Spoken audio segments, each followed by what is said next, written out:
Okay, guys, we are live. So for those listening at home, welcome to the Dungeon Musings YouTube channel. My name is Kevin Madison, and I will be your friendly Dungeon Master today. Today, we are carrying on with Session 40, the Big 4-0, for our ongoing campaign playing Jeff Tulanian and Northwind Publishing's Astonishing Swordsmen and Sorcerers of Hyperborea. And with me today are the stars of this campaign, the Reavers of Thule themselves. I'll go the order I've got you guys on the screen here. Why don't you tell us who you are, who you're playing, and what level are you currently? First up, I have George. Hey, I'm George. I'm playing MacLeod Black, who is a Chimeric Celt Warlock of the 5th level. Getting there, getting close to 6th, but got a ways to go. Yeah, that seems to be the issue with the 5th and 6th and 6th and 7th levels. They come a lot slower than the other ones. Next up is our resident armor smith, Dave. Hey everybody, I am Dave, and I am playing Gwenrick Jensdottir. She's a human fighter with kind of a Norse background. Nice. She is level 4. I have to check. It's like, if I delay what I am for a little while, I can figure out where my character is. Next up is Arlen. Hi, I'm Arlen, and I'm playing Zanico, who is a cleric. Nice. And we created him new at 5th level because Kevin felt sorry for me after I'd lost not one but 2 characters in this campaign. Oh boy! So Zanico, we're having the put the placard up saying 1 session without killing a character. Yeah. Oh jeez. Next up is Carl. Hello, I'm Carl. I play Iphigenia Acantadoris. She is an Amazonian warlock necromancer. Nice. And last but certainly not least is Will. Hi, I'm Will. I'm playing Amar Kalsasine. He is a Sikh monk from 18th century Earth, and I am 315 XP away from 6th level. Ooh, yeah, that's right. So You're like living on the cusp of going levels up. So before we jump into the session today, I will mention that at the time of recording, you still have 3 days to enter our annual charity raffle. The charity raffle has a number of prizes available, 2 of which include copies of the Astonishing Swordsmen and Sorcerers of Hyperborea core rulebook. So I purchased 2 of these guys to give away as prizes in the raffle, and all donations to the raffle go to benefit SOS Children's Villages International, a really terrific organization active in over 130 countries that benefits over 80,000 orphaned and abandoned children. So in addition to that, I'm going to talk more at the end of the session about the other prizes that we have available. But if you are an Ash player, this is a great way to get a hold of the core rulebook, which at the time of recording, you cannot get any longer because they have run out of the print. So, anyway, with that being said, guys, what happened last time? Last session, we were back in the jungle. You guys made a new friend. We went 1 session without anyone dying, apart from, I guess, the horse that Reagan summoned. Oh, yeah. Yeah. Forgot about that for a second. Yeah. Yeah. Reagan did not care for that horse. That's right. Basically, we had been in the midst of fighting these massive gorillas. And thankfully Zanico and Iphigenia showed up to help us out. There was some casting of lightning bolts, and eventually we were able to kill those crazy things that were really devastating. And then we basically decided to travel east. Zanico filled us in a lot about this world or region or wherever we are, thankfully. And told us basically it's totally dangerous. We're all going to die. No point in even trying. No. We basically, yeah, exactly. So we're basically headed towards this tower that we've seen, and so we went east. We got attacked by giant beetles. We camped, and then the next day we got into this crazy-looking area that was basically essentially totally bleached out. Like the creatures were bleached. The ground was bleached, the vegetation was just brittle. MacLeod detected some necromantic qualities to the area, and it was about a half a mile in diameter. Ultimately, we decided to travel through it, and we came across this small crater, and there was a sort of creature made of metal. Yeah. That had been rent open in one side, and it seems to me something made by the Atlanteans potentially, but we're not entirely sure. So as we decided what to do about that metal beast, we ended the session. Yeah. Yep, that is a perfect summary of what happened last time. So we'll pick up in that crater again too. So you guys were inspecting the wreckage of that thing to see if there's anything worth salvaging. What you guys are able to pull out of the actual, the structure, the inside of it, there's a bunch of strange. Oh, nice. There's a bunch of strange materials on the inside as well too, very much like what you saw inside the walls of the sleepers, that bizarre laboratory where you guys were malformed. There's a non sequitur. I started watching Constantine for it, and there's a scene in Constantine where they introduce basically Dr. Mist, the old character from the League of Champions. What the fuck was it? The Guardians of the Global Guardians, I think they're called. Yeah. It was DC's like international super team. Anyway, so Namo, and there's a scene where he takes an eye, like takes the Constantine's eye out and puts it in his own, and I'm like, hey, that sounds like a good idea. So it reminds me, Malo, and I think it's Malo and Iffy, isn't it? That you guys can see through. Yeah, if you concentrate. Yeah. That's right. And I have the ability to see in darkness, so I can allow Iphigenia to see in darkness as well. Yep. Just from your perspective. Yeah, we could trade that off too. I mean, I could do ultravision if you get tired of the infravision. Oh, there you go. Yeah. Depending on that. Yeah. So, awesome. Looking inside this thing, what you guys are able to salvage, there are what look to your eyes like gems that make up the interior structure of this thing, and you're able to pull these things out. And if you would guess that on the streets of Thuleborg, you may get 100 gold for each of the 11 gems that you recover from them. Cool. And the interior, like, aesthetic. They a particular type of gem? Sorry, what was that, Carl? Are they a particular type of gem, or just...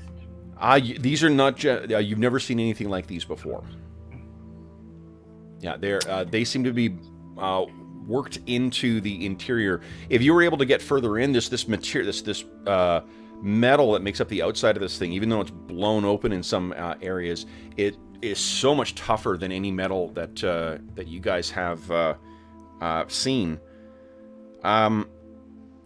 Does anyone have the sense magic cantrip? Unfortunately, no. We keep coming upon this problem. What level is it that you guys get new cantrips? I don't know. I'll look it up. In any event, not right now. Yeah. I'm a cleric. I should get cantrips. Shouldn't I? you cleric. Yeah, absolutely. All right. Yeah, Let me right. pull up the cantrip rules and see what I'm going to take. There you go. Maybe it'll be sense magic since I think nobody else is yeah. taking it. Jeez. Okay, let's see here. And just kept so I know, aesthetically, design-wise, does this construction of this creature resemble the same kind of design principles as the initial area that we explored after Where the passing through sleepers portal? were? No, definitely Okay, not. yeah. No. Okay. This honestly, like there were some markings that you found on there that you would guess Iffy would recognize the same script. It's in a much more precise either there has been some kind of magic at work, or it is the work of the most precise craftsperson that you've ever seen. But there are words on there that use the same language or same script as what Iffy's people do, but it's a language you don't understand. Okay, cool. Yeah, I think that you can guess just from the having been exposed to it before. Iffy, it's probably Atlantean. Okay. Cool. Just like this before. So that's the color of the metal is different as well too. Everything inside the sleepers area was, or sleepers, whatever, headquarters or laboratory, all of that was like that black, strange, metal but not metal material. This is just very, very, very hard metal. There also appears to be something affixed to the front. Now, Zanico, did you find? I think it's under the on the Discord server. On I think I posted the. Yeah, I just found it. So I get okay, 5 cantrips. So I might as well take Sense Magic as one of them. What a great idea! Yeah, now let's do that. Okay, So so like this army knife. there is something that is in the front of this thing. There's a couple things that are destroyed. Where like there are empty sockets, but there is one thing that seems to have survived, and there's dirt on it that's accumulated from however long this thing is laid here. But it is a stone suffused with magic that seems to have, when you clean the thing off, it is a dusty rose color.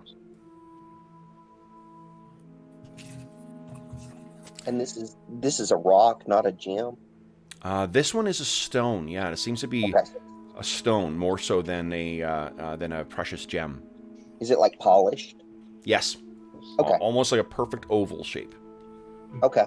And how big is it? It's about yay big. Okay. Cool. So I got. Oh, we're waiting on Sense Magic, I think. Yeah. Yeah. Oh, sorry, no. Zanico has Sense Magic, but Sense Magic will tell you whether it is magical. It will not tell you what the effects Right. are. Yeah. But it'll at least tell you if it is or it isn't. Yes. Yeah. So that thing is magical. Okay. If Zanico is sensing, there is nothing else that's magical. Although there is a confusing ambient kind of radiation of magic that seems to permeate this whole area. That's the necromantic magic that Malo had detected, or a different kind? Probably, yeah. Okay. I got to see what the phrasing is on Sense Magic, but I don't think it tells you what the type of magic is. Let's see here. How mean was I when I wrote these? Allows the caster to sense the presence of magic items within 10 feet. See detect magic in the game book for more information on how it functions. So Sense Magic allows you to sense presence of magic in 10.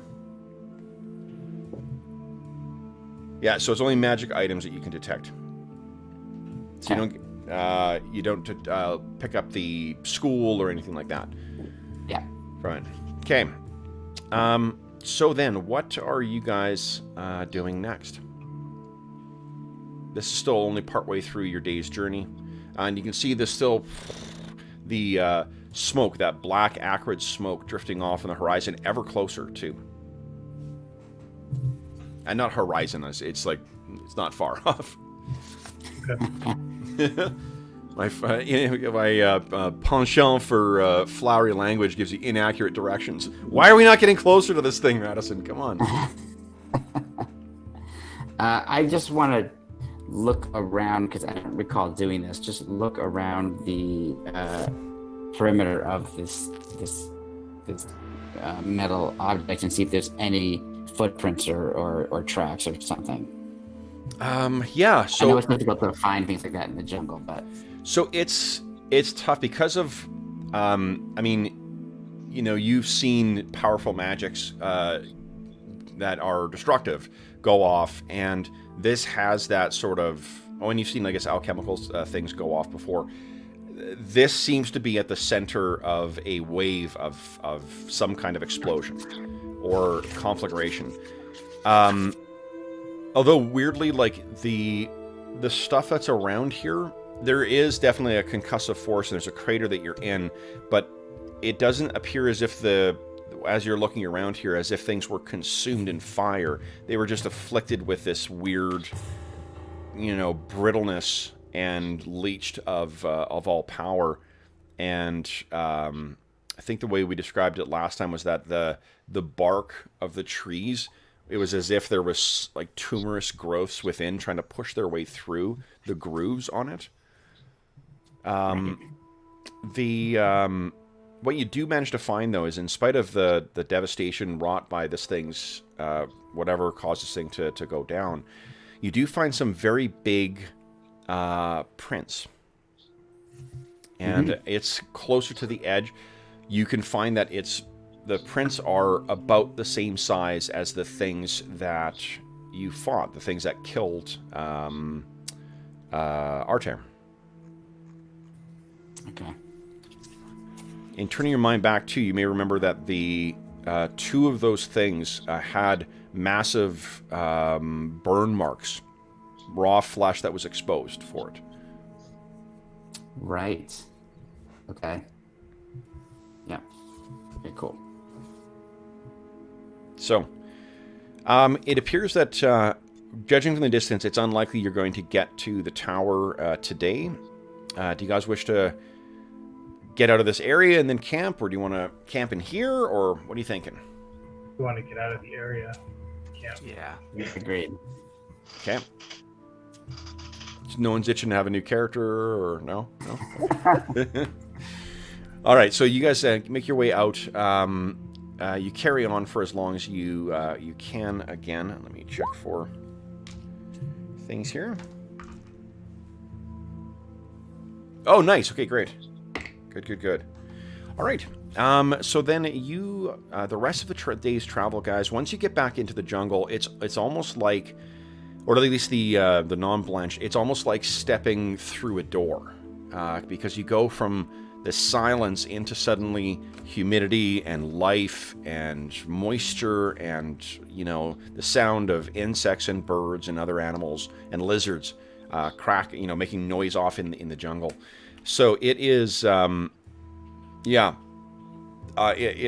feels, I don't know, more at home, I suppose, but again, Amar, like this jungle just feels off to you from where you know. You guys make it back to the point where the sun is hanging low, so you're going to want to consider resting. You guys don't need to roll for water. You're going to be able to find it if you want it. It's a question of whether you drink it or not. But I think Zanico had a way of dealing with that, didn't you? Yeah. Yeah, I have purify food and drink. Okay. So we can purify whatever water we find and great. Anything we hunt. Anyone want to hunt? Or are you guys good for rations? And you guys took a bunch of rations off of those bugs, didn't you? Yep. Yeah. Yeah. Let's see. So you guys have... We had 7 days worth of food, so this would bring us down to 6. Okay. Let's see if anything interesting happens overnight. There it is.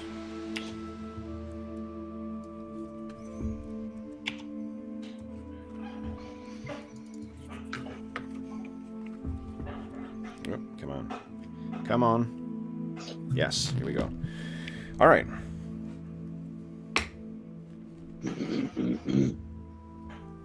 Morning. Okay. So, again, much to your DM's chagrin, the evening passes uneventfully. You guys get a peaceful night's sleep. Those of you who are still injured, I think it was only Malo who was injured right now, if I recall. Will's just sitting there going, just please let me live through this day. Please let me live through this session. I need 320 experience 300. and 5 to the session. I think you might already have it. It's at the 1100. All right, I'm not quite back to full, but close. Okay. So then what when the morning comes, you guys can see that you are a little closer to the tower, and judging from distance, Amar, you're probably the one best equipped to judge how far you can get in jungle. You should be reaching there today. Okay. Oh, Okay. So, you guys are going directly left then, I guess. That is the distance you're committing to. Yep. Good, good, good. Boom. That is what you see. Hmm. You guys begin moving in here. Feels like I'm in Kamada. Okay. And all right. So you guys make your way along here, and it is about. It's about 4 hours of travel, so you've taken probably 2 rests throughout the day. If anyone wants to cast spells to, buff or whatever else throughout the day, you guys are getting around that level where they'll last longer. You can see this towering edifice that seems to slowly appear through the foliage and grow closer and closer and closer. When you finally actually reach the clearing where this smoking tower lies, you'd guess that the thing is at least 200 feet tall, possibly more. And at the top of this thing, there's just a huge amount of smoke billowing out. Oily, acrid smoke. and the metal it's actually made of, now that we're close, is it similar to anything we've seen before? It seems very similar from the distance here. It seems similar to the metal that you saw on the on that strange metal thing, the creature that was destroyed in that bleached field. Okay. The other thing that you notice, you would expect a smell of some kind, just because you guys have been near bonfires before and whatnot. There really isn't much of an odor to this area. At least not one that you're familiar with. But what is obvious is the sound. There's a sound of, like, whistling and metal on metal. It's quite loud. And that's emanating from within the tower? Yeah, there's a rumbling, there's a hissing, there's, kind of a sound of things shifting. Is anyone familiar with what might create Does it sound that? like a camp? Like a forge or lots of weapons being made? Kind of, yeah, but I mean, as if it was something much louder. I mean, the sound of thunder, maybe, of that low, continual rolling kind of, I don't know, like tempo. That's sort of what you think of it, but it seems to be unending.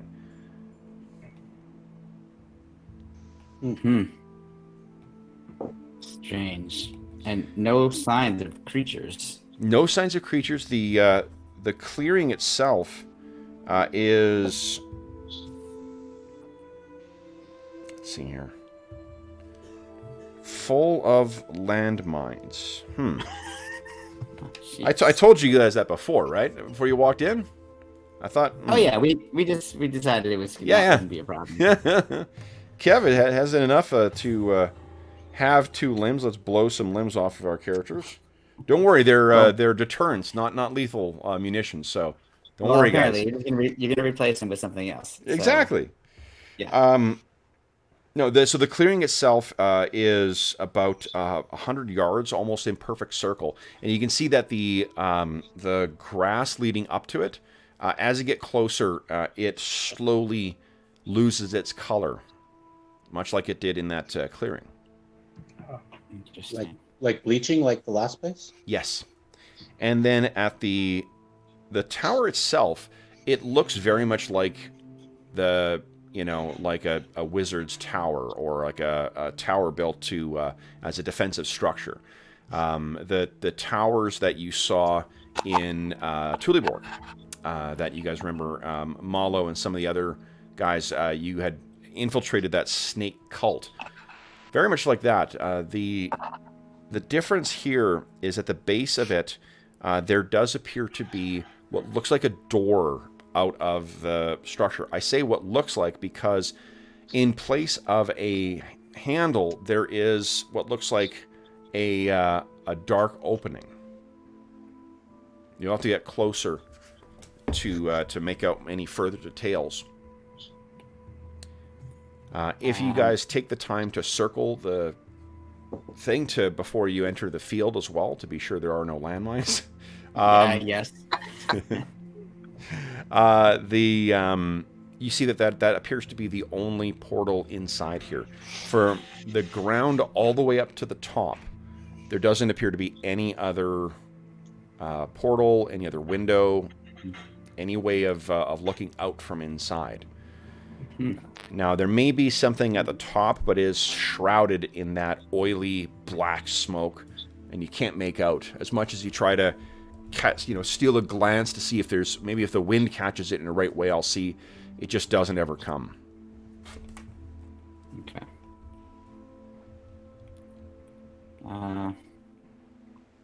Should we? Well, you know what? I think Malo is actually going to use not a sense magic, but he does have one detect magic for today. Okay. Just to make sure there's no landmine. I mean, there's no magic that might be problematic between us and the tower. We are also what do you call it? We're also one of our house rules, right, is that you can use detect magic to identify magic items too. Yes. Yeah. So in fact, so and I can keep it up for 30 minutes, I believe it is. So double check that. But so I'll check out that stone we found as well. Okay. So the stone is an Ioun stone. Oh, nice. So this is the Dusty Rose one will grant you, when you activate this, you speak the magic word, which you have been able to divine, Mala. It came to you through the arcane senses. You speak it, it'll begin to float around you, slowly orbiting your head, and it will grant a +1 protection bonus. So +1 to AC, +1 to save. Doesn't stack with it, those of you who have cloaks. So if anyone else wants to take advantage of that, please feel free to make use of it. That's awesome. And just to be clear, I checked it. It's a 1 turn, so it's only 10 minutes to detect magic. Okay. But I'll let some. I have a cloak, obviously. I'm very happy with. So Malo explains what the item is and hands it back to whoever takes it from me. What is Xanaco's AC? Xanaco's AC is not great. He, however, It actually says on there, not great. Yeah, that's just what it says. Not great for melee, not great for missile, and we'll just assume that good attacks hit. No, but Xanaco is not super to have come from such a place of obvious death. Xanaco is not super interested in carrying the stone that came from that place, right? That's kind of antithetical to his kind of like life and rebirth, religious tenets and all that. Well, technically, you don't have to actually carry it. It will just float. Just float around your head. Yeah. Well, if Xanaco is not interested, but we do need to find a way to help Xanaco, I think, with being more protected. But if he's not interested because of religious reasons, there's just somebody else who could use. What about Gwen? Dave, are you wearing magic armor right now? Gwen has regular field plate. Yeah, I don't think you do. And a magic shield. Okay. And a magic flail. And that's it. So then, yeah, because I think Iffy's got a magical cloak, doesn't she? No, she has that helm, though. Okay, so the helm and the shield, this will stack with those. Oh, I don't... So if either of you guys want that, then you can We give it to Gwenrig. You can take it, Iffy. I don't want it. She's got a AC -1 against missile with the shield on. Well, I mean, I don't think you're wearing your field plate in the jungle, though. Yeah. Oh, sorry, Dave. What because of the humidity and whatnot, everyone's sort of doing a conquistador kind of thing where they're wearing a breastplate. Carrier gear. Yeah. In that case, I'll definitely take the Ion Stone. And to be clear, we were able to fashion sort of a breastplate out of the armor we were wearing, so Yes. you can have some level of protection. Yeah. So it's arm I think harnesses, breastplate's what and stuff AC 5 with 1 DR. Yeah, as chainmail is what we decided. Yeah. AC 5. Yeah. So that's the defense you guys are comfortably wearing right now. And All right. like as an aside too, I can't think of any more annoying magic item there would be than an Ion Stone. Like something constantly buzzing around your head. Yeah. It's got to be great for when you're pulling back your bowstring trying to get a shot and then stone goes Yeah, zero goes by. I gotta time it. It was in the back this time. You wake up in the morning and it's just orbiting around above you. God damn it. Actually. All right. Then, guys, so what, but as far as the magic, how far is or what's the range of detect magic? What is the bonus again? +1. Plus one protection. Sure. Yeah, just to all saves AC and saves. Yeah, or AC and saves. Yeah, what George said, not what I said. So detect magic range is 60 feet. 60 feet. Okay, so you're gonna be able to see for the immediate area around you, and I'm assuming you're walking. Well, you tell me, like, what area are you sort of looking at for this? My plan was to be within 60 feet of the tower and do a walk around, basically go around the perimeter of the entire tower. Okay. So the tower itself appears to have a magical aura to it. There is definitely a necromantic and a transmutation aura around the structure itself, but you can't detect any magical things. Although magical traps include in them some kind of... I'm taking the Starfinder approach, where magical traps always include magic that hides it from you. So if there is a magical trap, detect magic unfortunately will not reveal it. Yeah, makes sense. Fortunately, you walking around the tower does do a good enough job of, if there was a trap that was going to go off, it would have gone off. Yeah, I was doing detect traps manual. I think we call that the Dorman technique. He's perfected it. He has perfected it, indeed. Johnny, we love you. So the... it appears that there's nothing, and you're walking way out here into the clearing all the way up to the tower.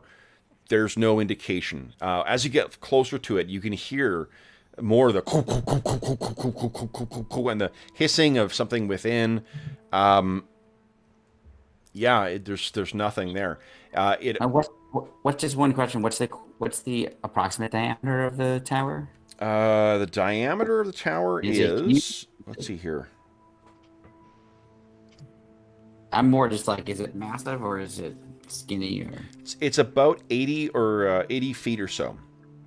okay.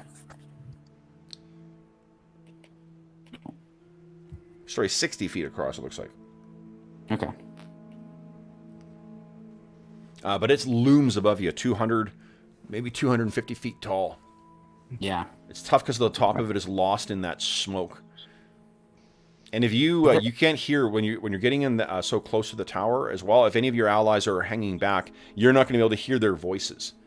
Wow, is that loud? Okay. Yeah. And is there a smell associated with the tower or the smoke or anything that's different from anything else? No. There is an unusual odor, but you can't identify what it is. It's unlike anything you've ever smelled before. Okay, cool. All right, well, I will then return to my companions and relay what I discovered. Yeah. What's in is Shocking Grasp in your spellbook? No. In fact, I have very few spells in my spellbook, and I'm gonna have to ask Iphigenia if she has any second level spells, because I only have one, which I've memorized 3 times. I think they're whatever God dictates what things are found in the game. They've clearly been asleep at the fucking wheel as far as spell books go. So We haven't really found spell. that guy needs to pick up his or her slack. But I also haven't pursued it either. I have shocking did. grasp actually. Okay, so as you get closer, the smell it reminds you a little bit of the after effect when Shocking Grasp discharges. The smell of the electricity burning the air. Mm. That ionized smell. Not sure that's a word that any of them would be familiar with, but For the players, like that, we have an idea. yeah. So we have looks like a means of potential entry. How should we? If you anybody did the have any thoughts on whole- that approach? Yeah, and if you did the whole the circumference of it as well too, you've had an opportunity to at least at a distance of 60 feet see the portal, and it's a human-sized portal made of the same seemingly the same material, but where the door handle would be, there is a torn bit of metal going out, and within it there are some. It looks like there's some kind of mechanism that is operating within. Interesting.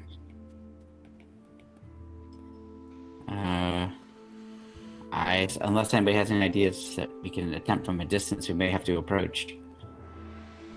Gwen pats Mallow on the shoulder and put hand. She's like, "Would you reach your hand in?"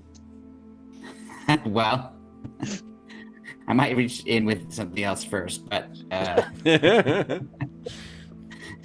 and just out of curiosity, like just looking around, are creatures avoid are birds or whatever flying creatures are creatures avoiding this area specifically, or it's not clear? Now that you say it, yeah, looking around, man, there's no birds, there's no animals in this area. That's strange because this whole place has been filled with fauna. Yeah. If you paw at the dirt as well too, it's dry and brittle, like what the ground was in that crater. There isn't the obvious,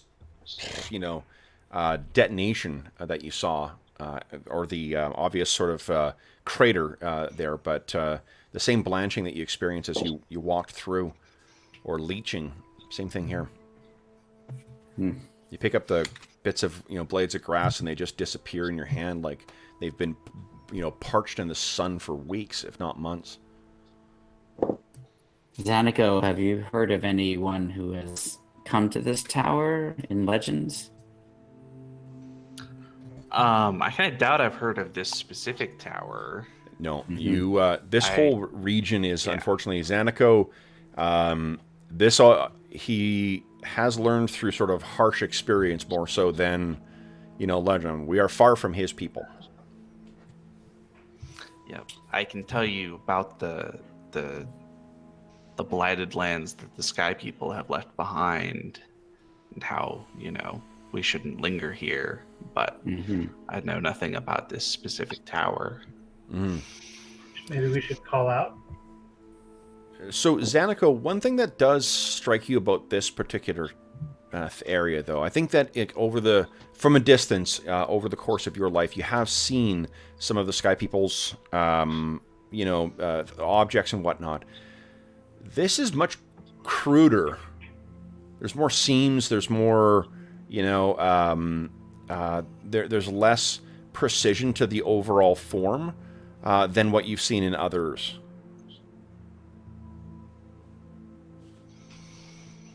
There are some tribes that you have no rivals to your own that, in a way try to crudely imitate the Sky Peoples.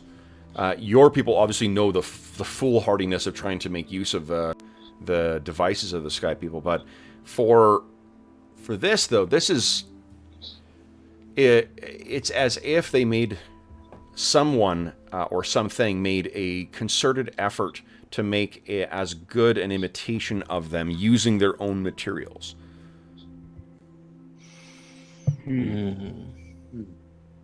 Think of so Think of like what the like a 50s sci-fi, like UFO or like rocket would look like on the box of a model, and then what the kid eventually put together.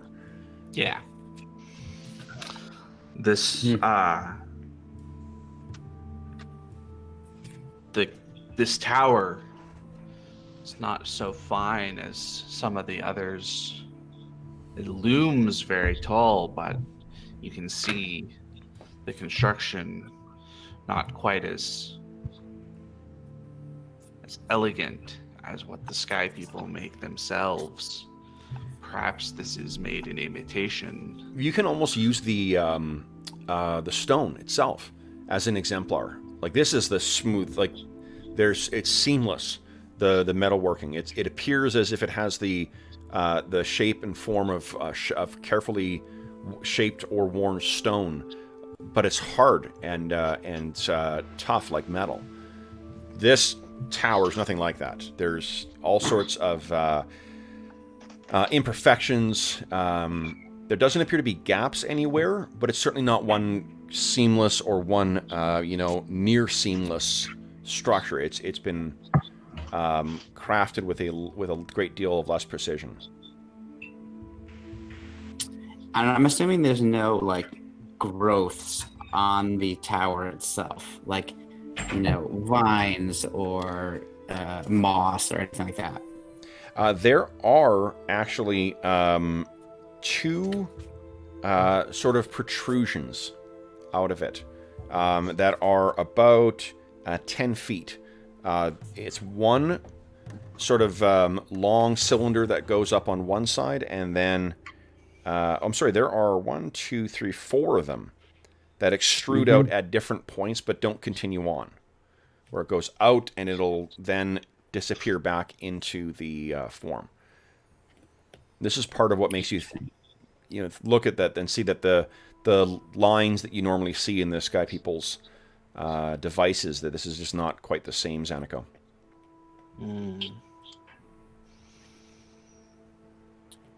I'm gonna, since I know something about Atlanteans, I'm gonna describe a bit about their culture to Zaniko, just to see if there's some corollary between them and this, what he calls the Sky People. Yeah.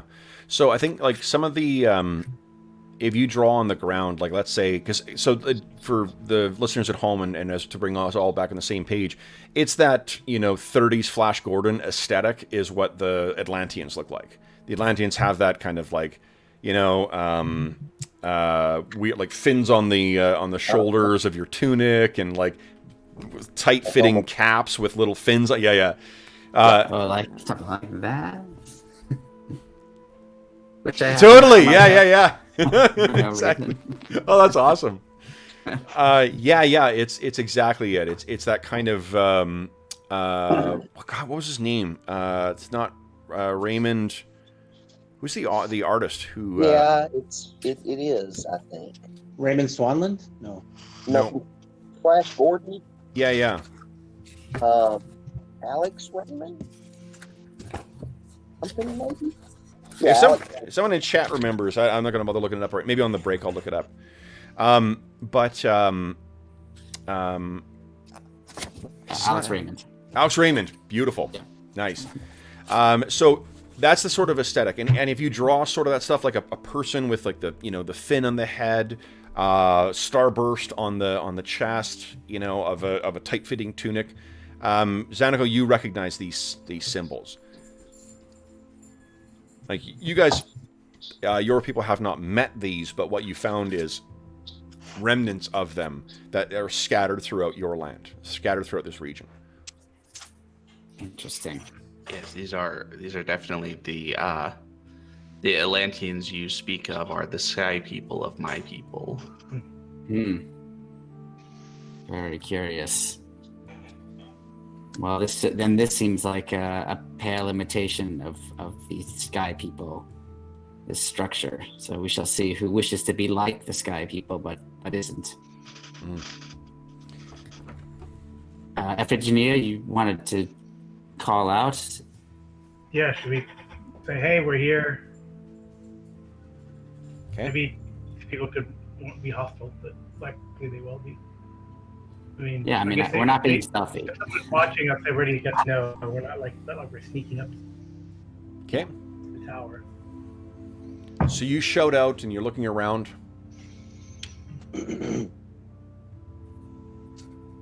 Apart from the ever constant throbbing of the whatever's inside there.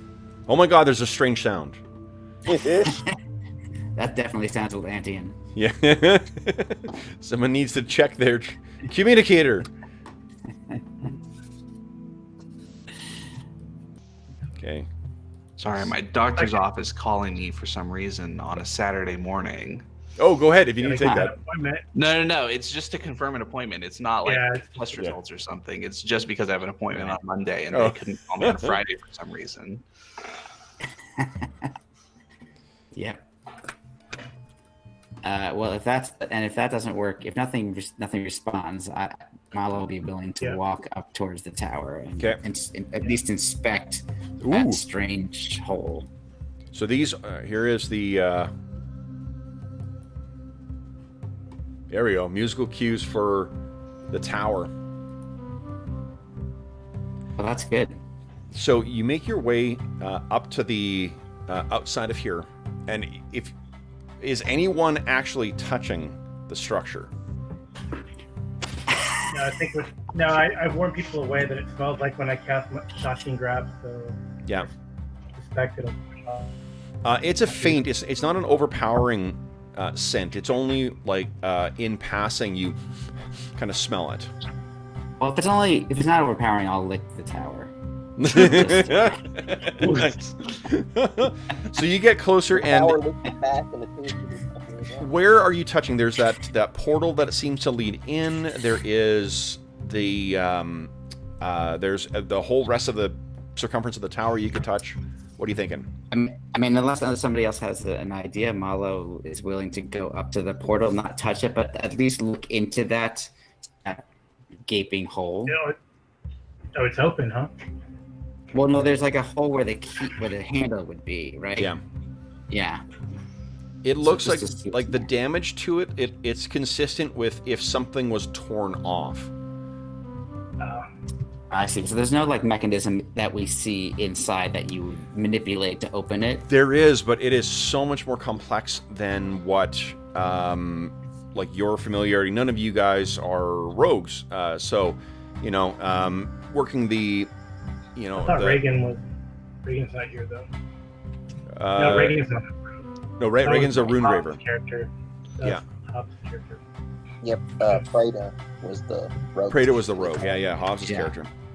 So you guys looking in there definitely is a mechanism in there, and even though it is not your, that's not really your skill set, as it were, you still can tell that this is much more complex than any lock you have ever seen before.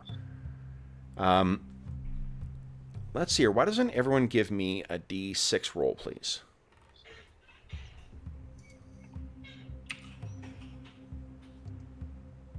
Okay. All right, so Iffy, you were the one ever mindful of your surroundings. You look down, and what you see at your feet you realize you're standing in a huge footprint right near the entrance in this dry ground. It's very faint, like the ground, as dry as the ground is, it doesn't really have a lot of give, so no doubt it's been difficult to see the markings or the tracks. It's very similar in outline with the splayed out toe that you saw in the crater and that you saw with those enormous cyclopean beasts that you fought that killed Arter. Yeah. So these beasts have been here and they probably tried to get in and tore the handle off, something like that. I point out the footprint. Mm. So is there is the handle around, or did they toss it somewhere? Not sure.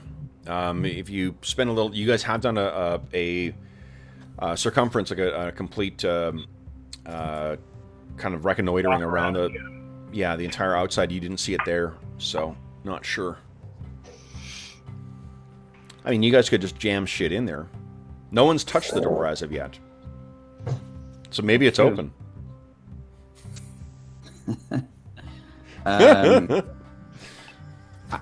I think what I'll do is, at least since I'm there, I'll just sense magic on the former keyhole mechanism. Yep. You don't. Which I realize that traps are not detectable. That's not what I'm checking for, just to see if there's like it's shocking or whatever. So again, like you won't. If there is some kind of nefarious magic on this thing, unfortunately, that spell will not detect it. Yeah, no, I'm not looking for like that kind of thing, like traps types of things, but just like normal, functional. Yeah. Like. No, this apart from that same ambient kind of necromantic and transmutation quality, there's nothing distinct about this. Okay. Could we find in the area some kind of stick or something, some kind of wooden, non-metallic object? Yeah. Or is everything just... Yeah, okay, great. Are you sure you could, put a towel around your hand, soak it in water, and then touch it? Oh, I didn't know they could do that. Perfect. Yeah, let's do it. I'm going to wrap my whole body in it. You could definitely find a stick like that. You're surrounded by jungle, so you find something, you bring it back, and what are you going to do? I'm going to... How big of a stick do you want? Are we talking like a switch, like a little thing? No, not yet. I think on this first go around, it's just going to be like 2 foot long kind of piece. Okay. Yep. Easily hacked. I'm looking to see if like something gets hacked off if you were to breach the portal, this opening. Okay. How wide is that opening, by the way, approximately? Like yeah. that. Okay, great. That's what I figured. Okay, good. So I'm gonna, just for now, I'm gonna stand at arm's length, as far as I can, and just pierce your left arm or your right arm. Yeah, this is a great question that I ask all the time, so I love it. I'm going to use my left arm because I'm right-handed, just in case. Okay. So you carefully position yourself near. There are little, like a small little rise leading up, like a little stone pad, as it were, that he is standing on. Where's everyone else while Malo is probing this opening? Gonna start digging a foxhole. Amar climbed the wall. So everyone keeps it at a discreet distance. Molly, you look back and you see all of your colleagues are bravely standing in support of you by getting the fuck out of the way. I think that's not, I think that they're onto something there. Okay. So you carefully bring the stick closer, and then what do you do with it? I'm literally, the first step is just to, break the plane of the hole, just to see if I can stick it in without something negative. Yep. Transpiring. Gwen walks up next to you. Oh, she. So you can see the stick move inside the thing. I come off camera. I'm actually gesturing with it. What am I doing? So, physically incapable of not miming out this shit. So you're moving yourself closer and you're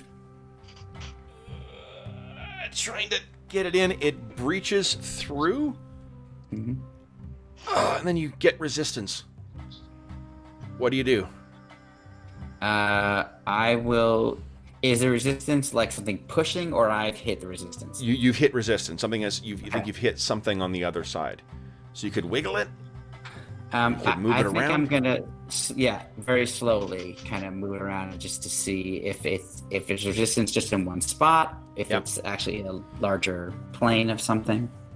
Okay, so you start moving this thing slowly around, and then you hear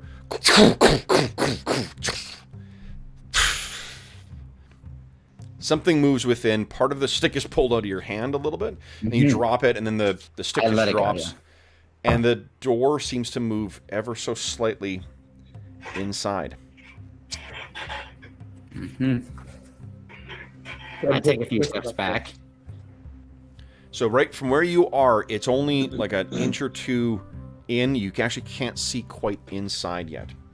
That's okay. I think I'm just, let's regroup before we make our next move here. Gwen raises her shield and looks back to the group.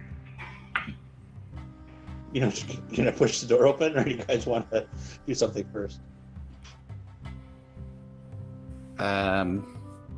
Just in case something shoots out at Mallow, I'm gonna cast Eldritch Shield on him. No. Cool. Yeah. Okay. So, Iffy has a what do you call it? Eldritch Enchantment on Mallow. Yeah. So it gives you a +2 against certain saves. Device Sorcery Transformation. Okay. Nice. Okay, great. Device does definitely seem possible here. Yep. For sure. That's fair. Maybe learning from the past mistake. Probably studied that while in the jungle here. So Mallow's going to turn to the others and say, should I try to use the stick to open that door further? It opened into the tower. So correct? you can see the tip of the stick that was in the opening. It looks as if it's been chewed up. Oh, interesting. Okay. Yeah, so I picked up and I'm glad that could have been my hand. Oh, it could have been. But the door is kind of slightly open, right? Is that what you said? Yeah, just like an inch or so. And it opened into the tower, is that right, Kevin? It does. It seems to be hinged going inward. Which would make sense because we didn't see any hinges on the exterior. Are you all ready if I'm going to pick up that stick again and point it at the door. Should I open? Okay. Yeah, let's push open the door. I mean, All right. So I will see if I can use that stick to push the door open. Okay. You start pushing. Tell me how thick. The way I was picturing this thing is no bigger than yay in diameter. Yeah, because it would have to fit with inside and give me ability to move around a bit. So there's probably and it breaks. It breaks. Yeah. Okay, you want that's to use fine. Yeah, I have an I was extra just saying, spear. If you want to use one of the 2 spears I carry. great. Yeah. Okay. I will. Okay. Okay. Grab this spear and I will turn it around so it's butt first. Sure. And then you push the spear into the door, and the door swings inward. And the sound that you're hearing on the exterior of this thing, it seems as if the structure itself muffles that sound because it's louder coming from within. Mm-hmm. And now that we've gone in, I have another musical cue here. Let's see. Oh, that I really doesn't went all out when I was setting this thing up. You just get the music from what they have available. Yeah, from Kevin MacLeod stuff. Because there's a license that he has that so long as you identify and whatnot, that you can make use of it. Okay. So, what you see within... We're doing this Theater of the Mind for now, guys. What you see within is a hall 10 feet wide, 25 feet long. The ceiling is 20 feet up, which extends out from, inside the portal. A large metal door stands at the far end of the hallway, and there are 2 other metal doors that are on either side.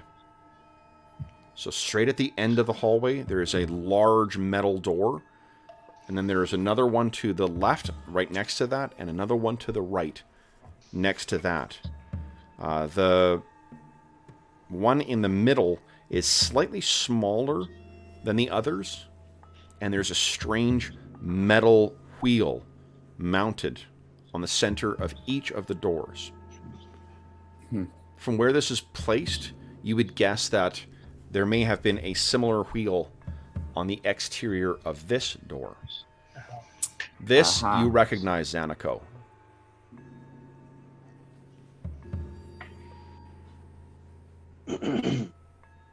Zanako, does this? Looking at Zanako's face, Mouse, does this look familiar to you in some way? Somewhat recognizable to me. The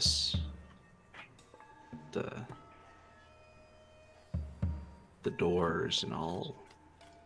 This is definitely Sky People material. Interesting. Shall we enter? Is it? What's the lighting situation? Like, is there enough light coming in from the outside at this point for us to see? Okay. There's actually there is light within. One sec here. Let me make sure I got that right.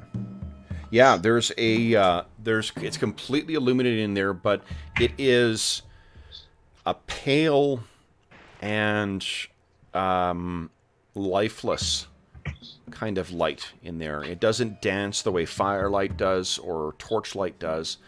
It doesn't have that warming quality that sunlight does.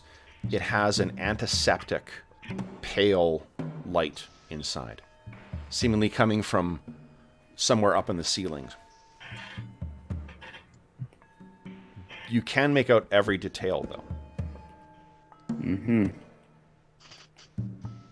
And obviously all these sounds are just much louder now that we're inside. Yeah. You're going to have to speak with raised voices to hear each other. Let's go in and close the door behind us, maybe, if those things are out there.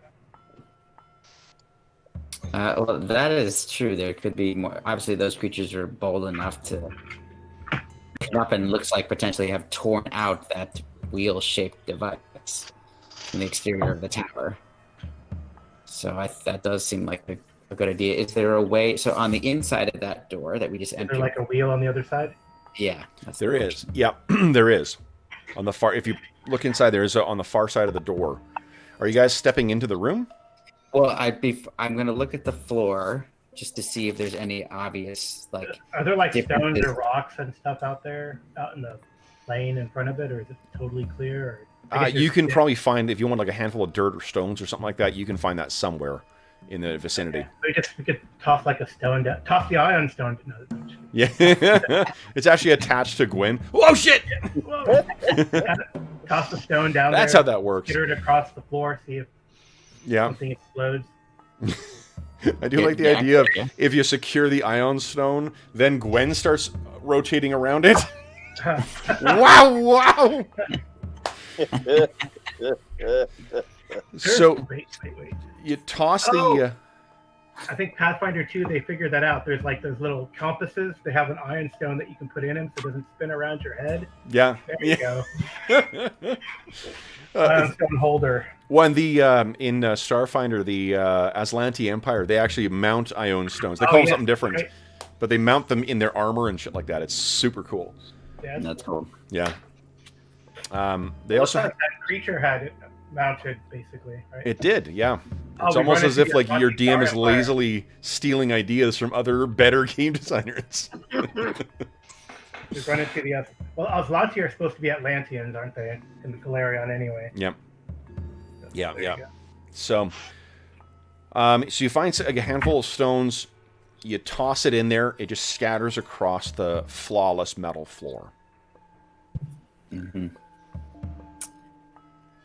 that's the floor itself is not constructed of like tiles. It is of one piece. Yeah, okay. It's it's seemingly seamless piece of sky metal. I mean, Malo is. I mentioned the spinning buzzsaws, right? Yeah, totally. I wasn't worrying about those. Well, you have a spear in your hand now, so maybe you can tap the front and. Yeah, I think I will do that again with the butt end of the spear. Okay. But I think Malo feels when you hit the ground too, like you hit the sound of it is almost lost because it's so noisy in here. Yeah. You It know? makes sense. You might have to push. As long as there's no give, to the floor when I do it. So it's more about the feel of like Yep. and the sound. I think is what I'll focus on. Yep. I It's think- solid. It feels solid. Okay. Well, I'm following up. I'm going in.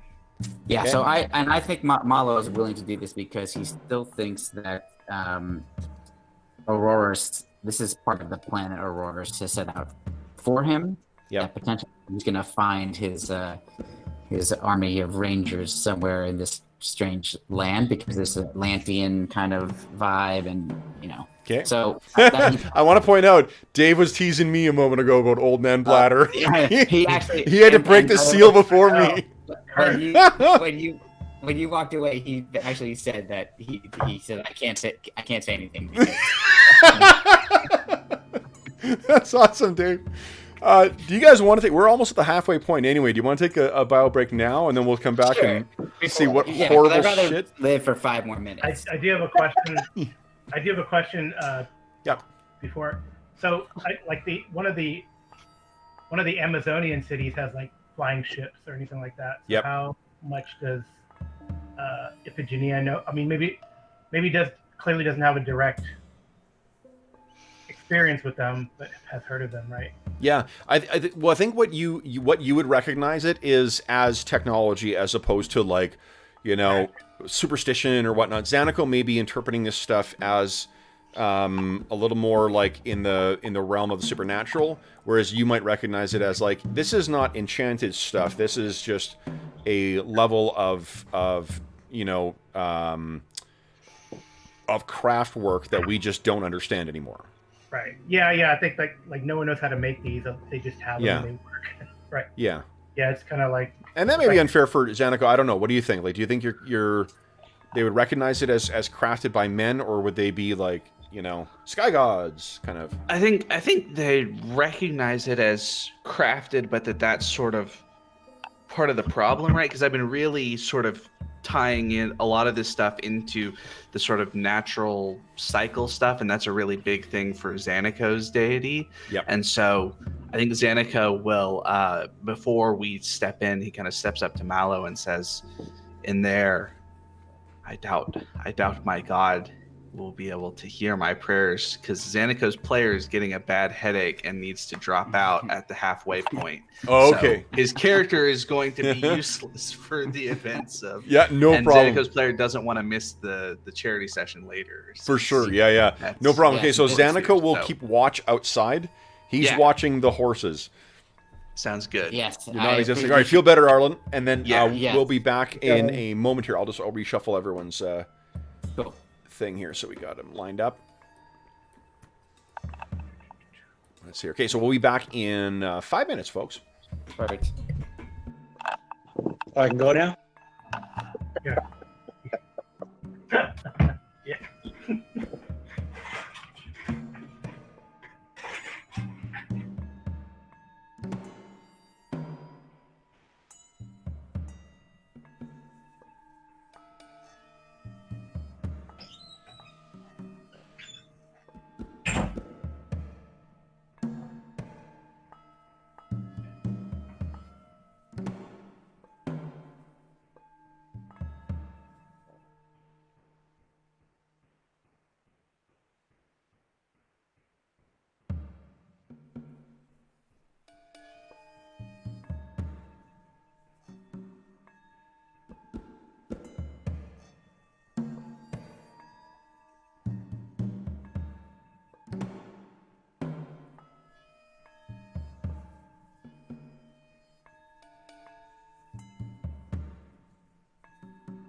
All right, am I still coming through?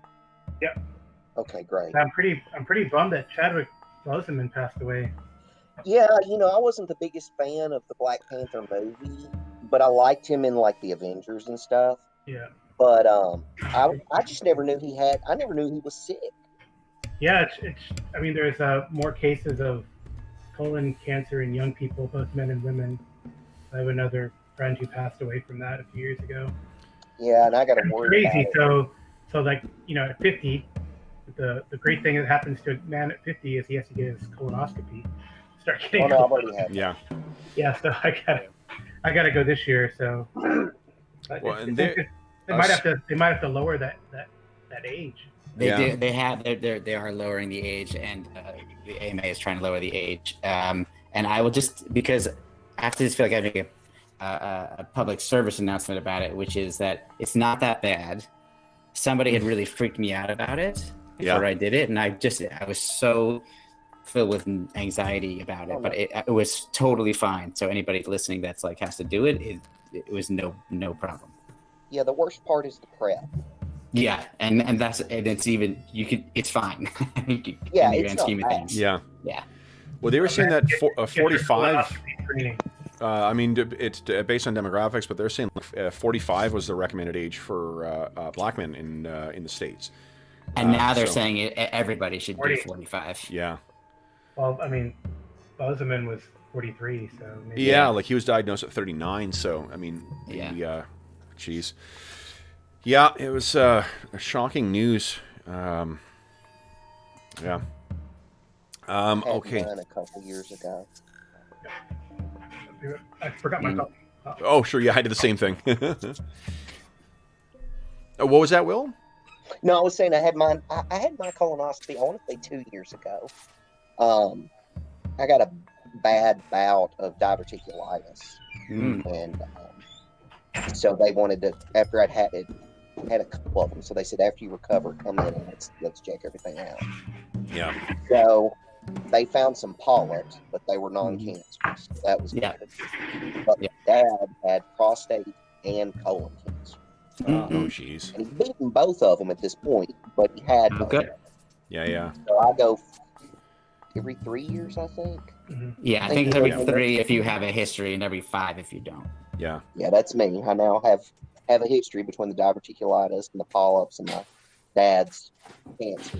And this is the joys of getting older. It's like Yeah. shit hurts in the morning when you didn't expect it to, and you get to know your doctor a lot better from regular visits. It's true. Yeah. Okay. So then, guys, you were stepping inside this this chamber. So I know. I think Mala will just to be clear, Mala will volunteer to go in to step in first before anybody else has to, just in case. So Malo's going in first. Yeah, I think he'll. Now he's not like running down the corridor, but he'll Malo the Brave. step foot in. I mean, he's brave, but he's not stupid. Yeah. Unlike other characters I run, he's. So you carefully step your way in there.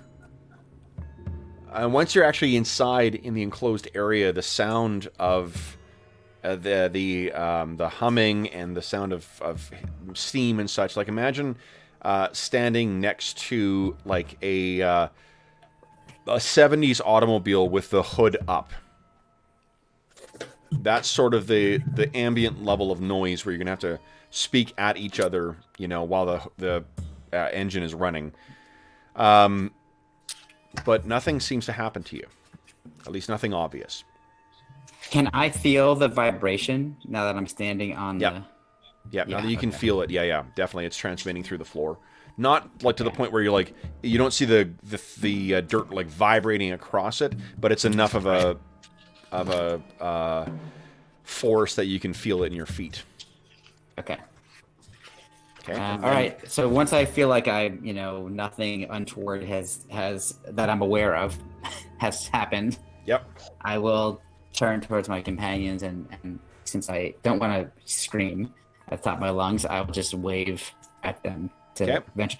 If we do shout, can we hear each other inside? I think. Oh yeah. Okay. Yep. Yeah. Like you can hear each other. It's just that you're going to have difficulty hearing other things, elsewhere in here, and you just need to speak with raised voices in here. It's not like screaming.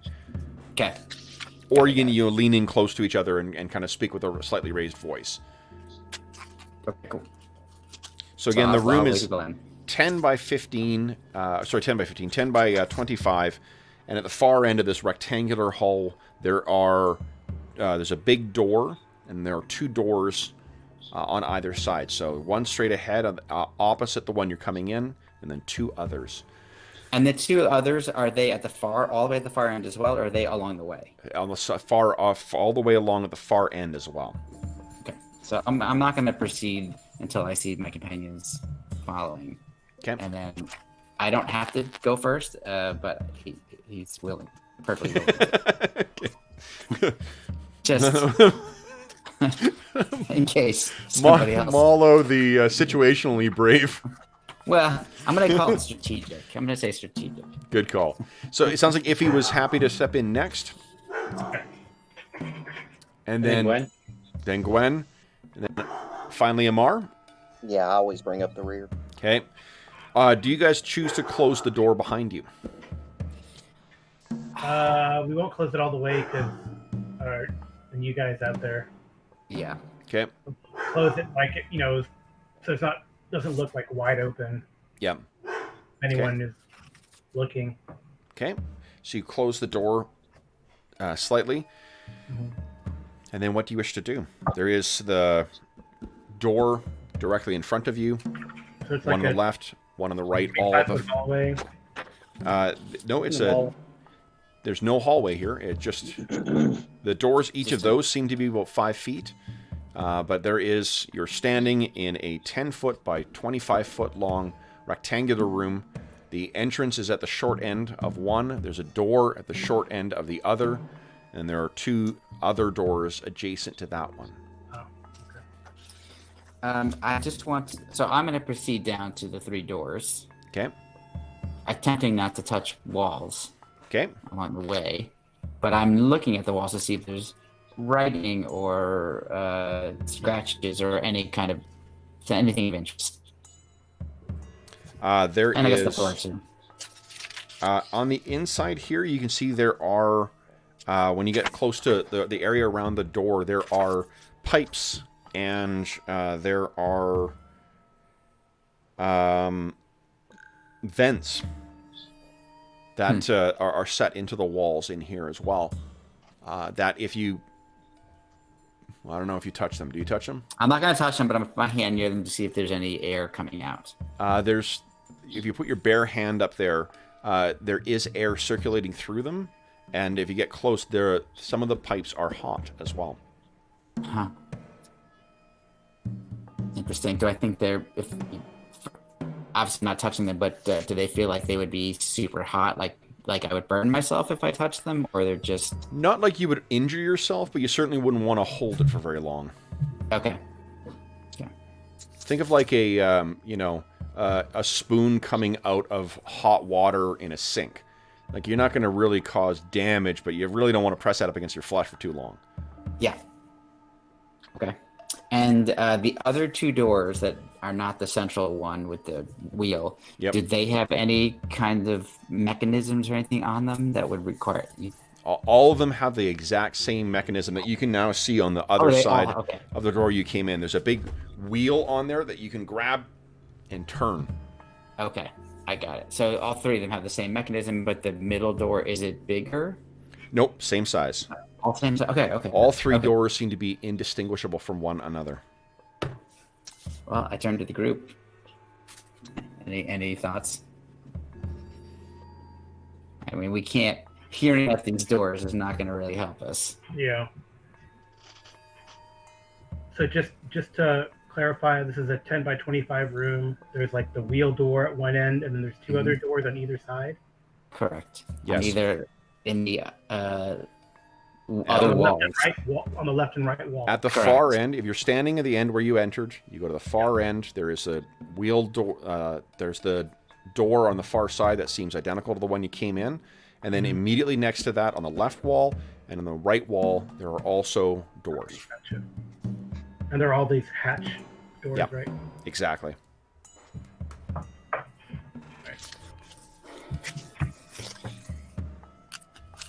I mean, it seems like a toss-up. Which of these three we try first? Unless anybody has any specific thoughts. Like always go left or some other In my class, stratagem. I know when I'm like exploring an area, I always go right. Always go right. Okay. Okay. There's like a Yeah, we corridor. should go. We should go forward because if we go forward, then there's stuff behind us, right? So left to right. So That sounds good to me. I like Mar's Mars strategy. is right. Yeah. Okay. So, all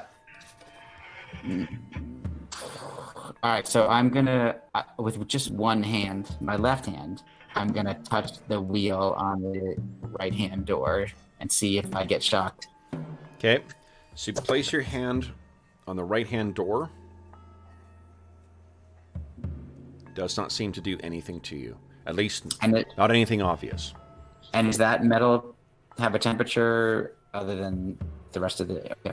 Seems cool to the touch. Okay. Kev, would we notice if we were possessed by an elder god or something? Maybe.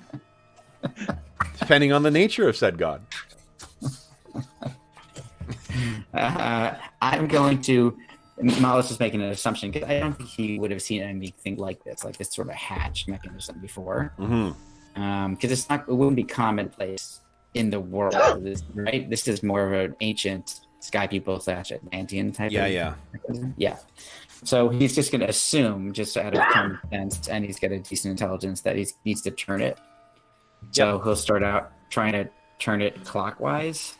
Sure. The sisters at the temple say lefty loosey, righty tighty. Yeah.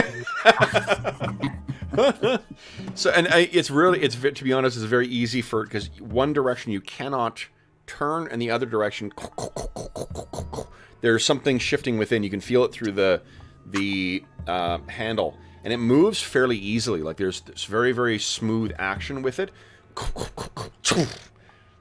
and you can feel. They're like ship doors, right? I mean, out of character. What's that? They're like ship doors on a ship, like a hatch, right? Exactly. Yep. Or like 50 sci-fi ships. Yeah. Right. Right. Yeah. If you're thinking like Forbidden Planet, or almost any of the 50 sci-fi things featured on Mystery Science Theater, Yeah, that's you're in the right mindset. Well, I think spacecraft nowadays have like hatches like this, that pressurize. Right, but this one's got it's the weird like clean 50s aesthetic mixed with that stuff. So it turns and then you're able to push the door if you choose. I turn to my companions just to make sure they're all looking at me and ready to go. And once I get a nod from all of them, I will. So obviously it seems to open inward as well. Yep. So I will use the spear to push it all the way open. Okay. So you step back from it. Yeah. And then you push it open with the spear. So the room that you see in there is a wedge-shaped room that is 25 feet, 1, 2, 3, 4, about 20 feet by 20 feet. Contains several storage racks and crates, as well as a sickly odor.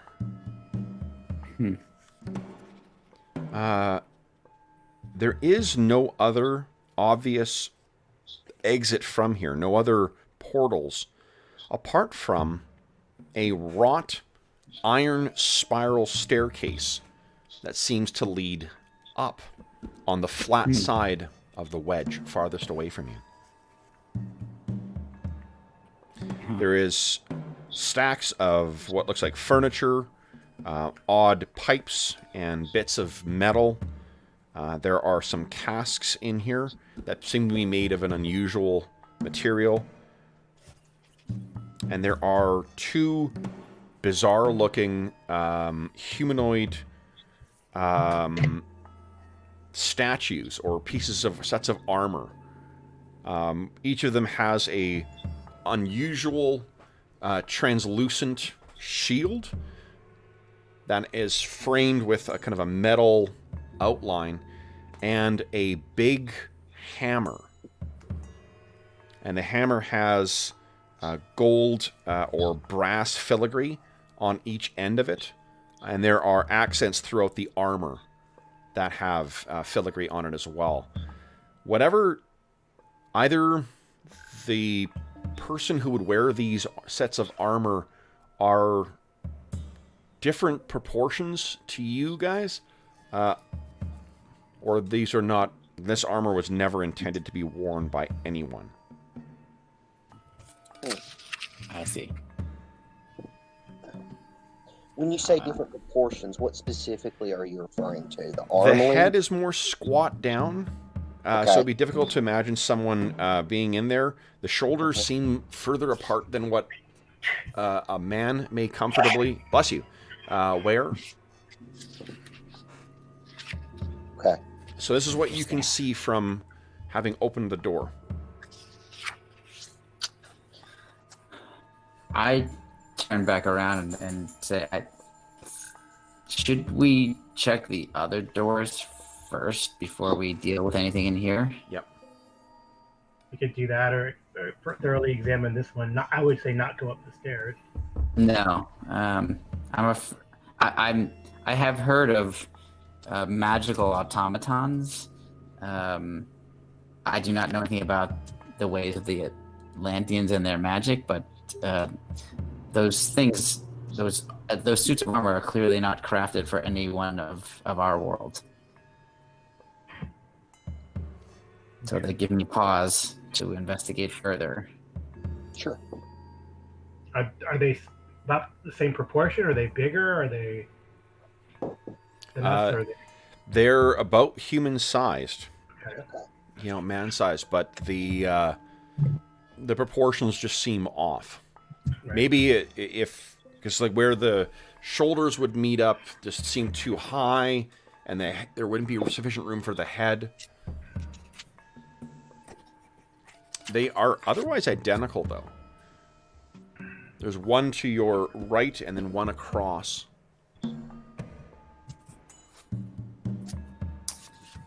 I mean, I feel like it would make sense to just check out the other chambers first, but I'll defer to the consensus. I'm good with that. Yep. Okay. When, All right, so I'm gonna come out and I'm gonna close this door and actually lock it with the hatch. Okay. So you turn it. Wheel. Yep. And then I think we should. Which one should we then? I turn to Amar, so should we then go straight? Since we're doing the always go right. That Yeah, means I would say right. so. Okay. So I'll do the same order of procedure Okay. with this. So you touch the. Yeah. It appears to be cool to touch again. Open it up or unlock it anyway, and So you get it barely like an eighth of a turn, and I need a device save from each of you, please. Each of us. Okay. Yeah. if it's is that spell still up? I on have me? to concentrate. So, Oh, gotcha. Okay. No I worries. mean, That's fine. I'm okay with device saves, but yeah, I shouldn't have said that. But here we go. Nice, Oh, Gwen. okay. Okay. Hey, Malo, nice. Okay, so here. So, Malo, you are going to take... Let's see here. I got to move some of this dice out of my tray, my goodness.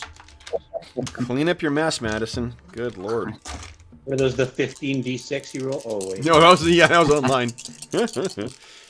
All right, so, Malo, you take 8 points of bludgeoning damage as this door suddenly slams open, like as you barely move it towards you. And Does then there... any DR apply? Just so I know. Say again? Does any DR happen to apply to that? DR would apply to this. Yeah. Okay. Okay, but to the damage that the rest of you are taking, including Malo, as boiling hot steam and oil sprays on you all. Ew. 9, 14, 17. 17 damage to anyone who did not succeed, and 8 points of... Hero point for that, or Astonishing Fortune. Yeah, you can Astonishing Fortune to ignore it. And we're doing a group Astonishing Fortune now, so there's 4 left. Well, I'll give you 5, because Arlen was here for part of it, so... so you guys can spend from that. That would take me down pretty bad. Okay. So 17 if you failed. 17, if you failed, DR doesn't apply against this, does not against this. If you succeeded, then it's 8 points of damage.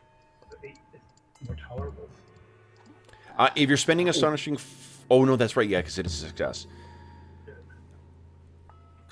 I'm debating. I guess I use my astonishing. I use one of the astonishing fortune points as well. Okay.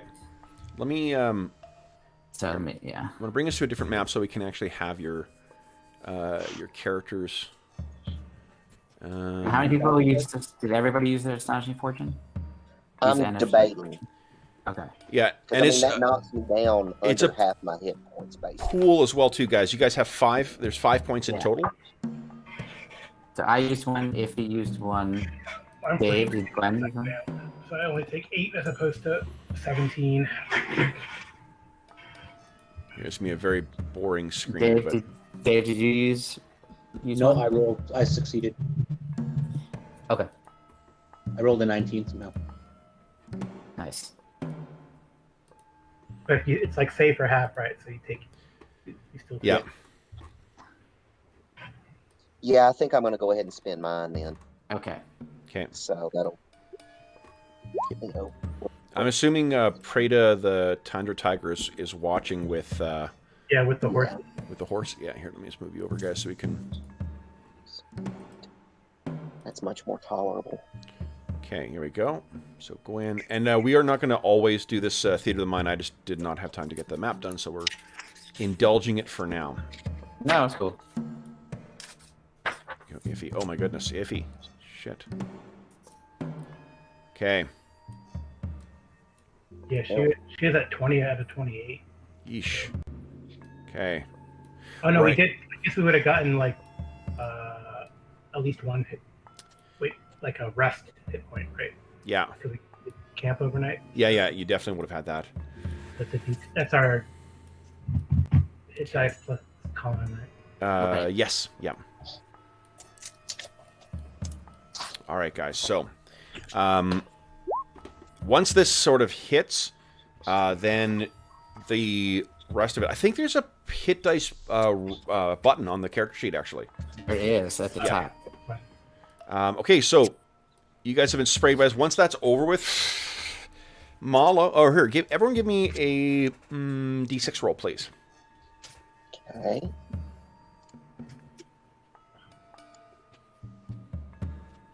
Couple of ones. Nice. Yeah. That's actually good in this situation. Iffy, Gwen, both of you can hear the sound of metal-shod feet coming from that door, or behind the door to your right. Okay. The one that Malo had poked his head in? Right. I think Malo and Amari, you're just too... like, the pain from this is just... That's what your sole focus is. Those automatons have activated.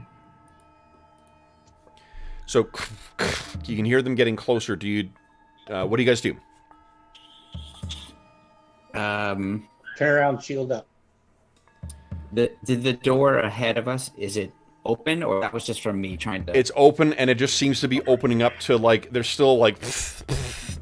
bits of steam and oil going out. It was designed... Like, there's nothing else behind this. It was designed to open up and spray you with this stuff. Gotcha. So I'm gonna assume these things are hostile, right? Iffy and Gwen, you also hear... The door behind you has sealed. Which one? The one you came in. The one into the tower? Yeah. Milo's plan's gonna be to close the door in front of him in case more stuff comes out. So. Okay, so it closes and you're able to turn it, no problem. Then you can hear something's getting closer. I was gonna stand in front of the door and get my. I guess gotta check on this item to see what I can use. I think I can use the spark spray or whatever underground. Oh, from your Ring of Ring Shooting of Shooting Stars. Yeah. Let's see here, because underground is different than inside. The ring is Never mind. So I'll just get my sword and shield ready. Okay. Use it under here. Okay. So you get your sword and shield out. You guys can see, you hear the sound of those steps going up towards the door, and then begin seeing the wheel turns in the direction that you had turned it, Malo, to open the thing.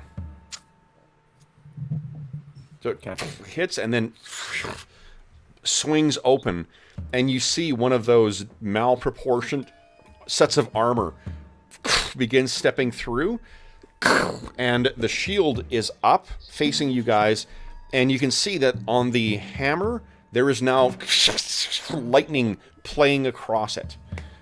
Only one of these things can fit through the door at a time, so but let's everyone decide what you're doing. We're going to be getting into a little bit of a fracas here. So, Kev, is there room for us to step up to keep the second one from coming in? Yep, you could box this thing in. Yep, Okay. absolutely. I think two of you could stand against the door just because it's right against the... It's like at the junction there. If this is where the door is that had that trap in it, the other hallway is like that. So you could just, with two of you standing in there, keep them from getting in. Okay. So probably Gwen and the Janelle do that. Oh, yeah, we got a melee. Yeah, whoever the best fighters are. Yeah. Well, armor. So You're a good fighter too. But... My move would be better because of the reduced armor, correct? Yep. Yes, it would. So Okay.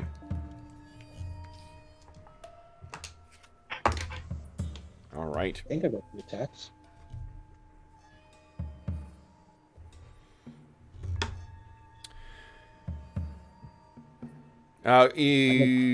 First, unless from your, is it because of your level? You mean, Gwen? Because remember, it's favored rounds, just like in AD&D. Oh, right. So it's 3 for 2. Well, I'm specialized, so or weapon mastery. Yeah, I can't remember when fighters get the second attack. I'll look it up because it's been a while. Okay. All right. So then, guys, we've got everyone's in there. Let's start with George. Let's start with you. George, would you kindly beat my 2, please? Go. 4. Nice. Okay. So first up is a melee. We have Malo, Gwen, and Iffy in there, and it is. Can all of us attack this thing? No, only 2 of you guys can engage. Unless you're going to let this thing get in here, only 2 of you can engage with it. So who are the 2 who are moving up to block this thing from getting in further? Everything you want to go, and then Gwen, did you want to go, or do you want Malo to go? I guess if you have that spear, you can attack from the second rank, but not as efficiently. Or I could switch out with you because I have spear I can use from the second rank, and I get a favorable. It's just Gwen doesn't. Maybe know. Gwen just charges forward.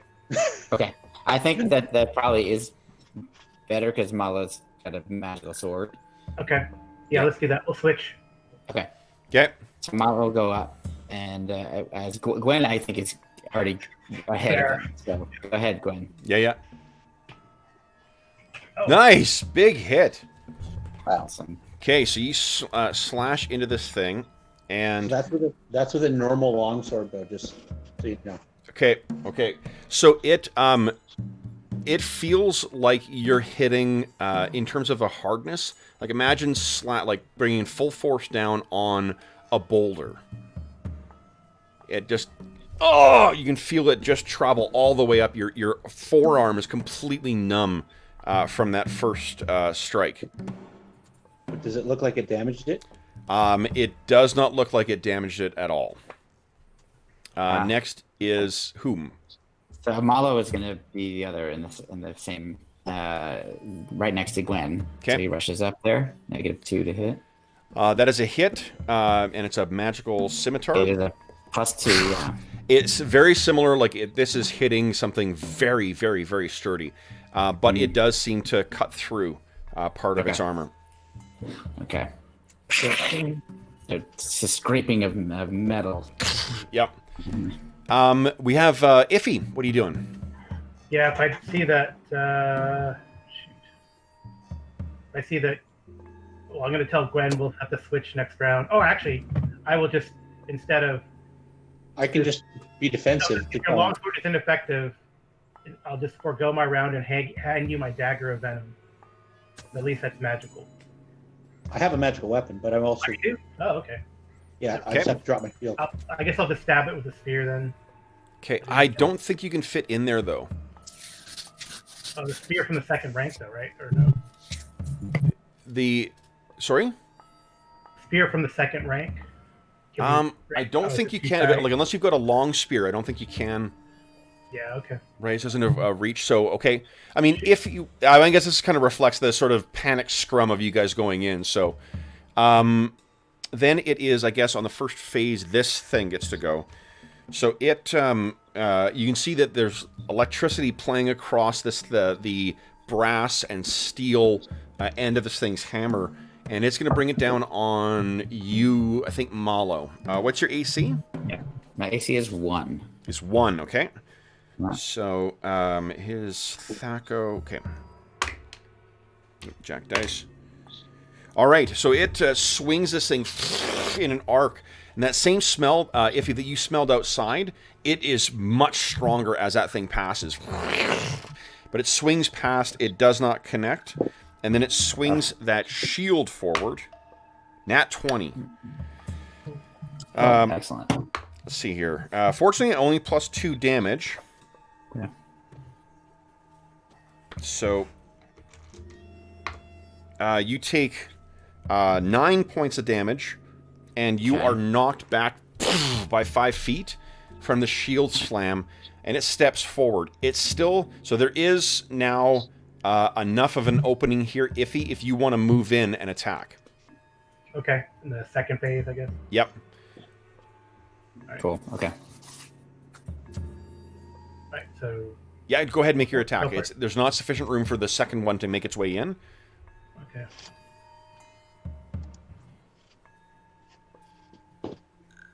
Nice. Yeah, Oh, that... It has I don't know if ghost touch will. that likewise, it's the fact that it's magical assists here. So you bring it down. There's a crack that appears in the weird translucent material of this thing's shield. Okay. Then it is second phase, and Amar, what are you doing? Amar was basically going to do melee, kind of like what with Iphigenia just happened. Yeah. Because otherwise he's just kind of behind them. Okay, so I don't think there's sufficient space right now. They've got them boxed in enough so that it can't can't easily... Or you know what? No, there's probably space for you to get in there now too. Because if it pushed... You think so? Yeah, if it pushed pushed back. Malo back, then there would be an extra sort of square that you could box it in. So I'll let you get in there. All right, Yeah, that's let's cool. get in Awesome. there and unleash the fists of fury. Here it comes. What? And your fists, they count as magic now or silver? Yeah, my fists are magical. Nice. Awesome. One of them. All right. Maybe. So Yeah. so the first one does not connect, and you can feel like this is like you back in your training days when you're plunging your hands into, buckets of sand. But this second one seems to connect quite well. And there's a crack that appears in this thing's armor. Ooh. 8. Then it is the end of the round. The one behind there seems to be patiently waiting. Its shield in formation, its hammer back and arcing with electricity. I think that is the end of round 1, guys. We're on to round 2, a favored round. Everyone declare what you're doing, and then we're rolling initiative. Kev, like the other games, can I drop my equipment with as part of an action? Yep, you can drop your equipment, draw a thing for free. Yep. Okay. Absolument.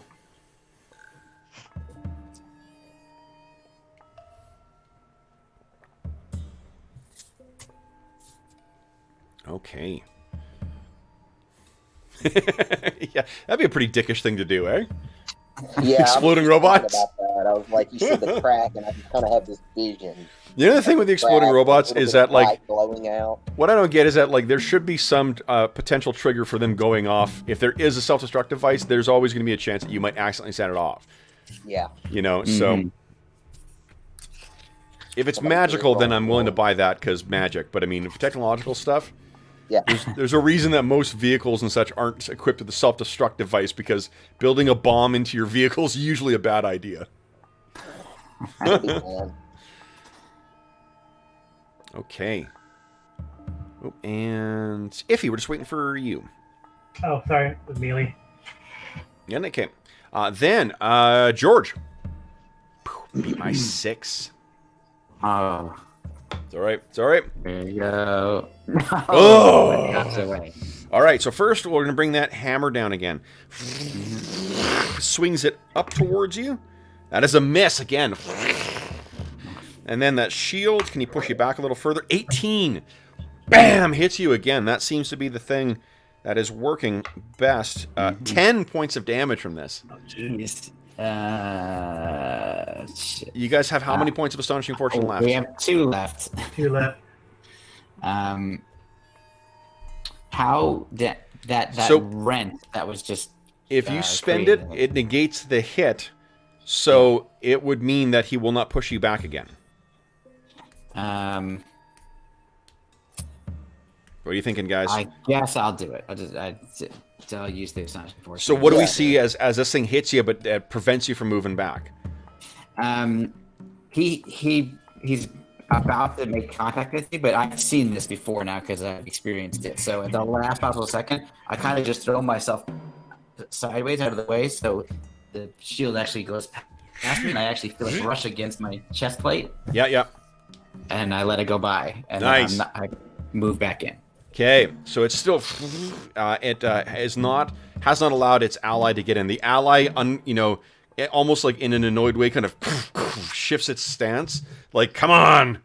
Yeah, that's what I'm worried about. It's 2 things at the same time. So Now it is our hero's turn, guys. Who wants to go first here? We got lots of melee happening, and this is a favorite ground. I'll go. Okay, go for it. let me go, Iffy. Mm. Ugh, not quite good enough. That one hits though. Oh, Nice. Okay. Again, another crack appears in this thing's side. You're beginning to break down this thing's physical structure. Who wants to go next? Milo's still recovering. He's gonna go last. So whoever wants to go next. There is instantly now a red light across this thing's visor. It has a flat T kind of shape. Gwen, that is a miss. Do you have a second attack without? Not with the flail, no. Not with the flail. Okay. Amar and Malo, what do you guys want to do? Hadamar. Yeah, I got it. That's not going to hit. Oh, gosh. Okay. Once again, Amar is now engaging more in dancing than he is in fighting. Milo's gonna try to regain his balance and come back in. Hopefully, strike this creature. That's a hit. Pretty good. Okay. Holy 2 shit. hits. Oh, wow. So let me think here. That is enough to take it down. What does it look like as you take this thing out of the fight? So I slashed it into that rent that's already been made in it. Yep. Once, and it kind of pulls us apart even more, and then he really comes back with 2 hands. Yep. And slashes down as hard as he possibly can, and actually drives right through it and cuts it in half. The thing falls to the ground, and the red light that's in the visor goes out. Now, you guys all get to act before... Oh, no, this thing would have acted already. Do you guys want to close the gap, or do you want to allow this thing to come in so you guys can all engage with it? I think we should let it come in. What do you think? Yeah, we can all engage. It's better. Okay. So it steps forward. Let me... someone give me a D4 roll, please. Let me know who this thing's attacking. 1, 2, 3. Iffy. Clearly. So it steps forward, and it brings that hammer down. It connects with the hammer. I hit an AC of 3. Is that sufficient to hit you? Yeah. Oh, no, Yeah. AC3 is a miss. AC2 right now. Oh, nice. Okay, so it swings its hammer and misses, Mhm. and then it tries to slam you with the shield. 18 is going to hit. That's a hit. You take 7 points of damage, and you're knocked 5 feet back. Okay. Then it is. I think that's the end. That's the only interesting thing that's happening. Everyone's had their attacks. Yeah. Amar, did you make your attacks this round? Yes, sir. Oh, yeah, did. you were dancing. Hoo. Nice. Then that is the end of the round, guys. We're on to round 3. Non-favorite I'm fired, round. by the way. You're So- fired from initiative, exactly. All right, so Dave, you are taking up the mantle here. Everyone first write down what you're doing for this round. These guys are really on the offensive here. All right. And Dave, beat my 6, please.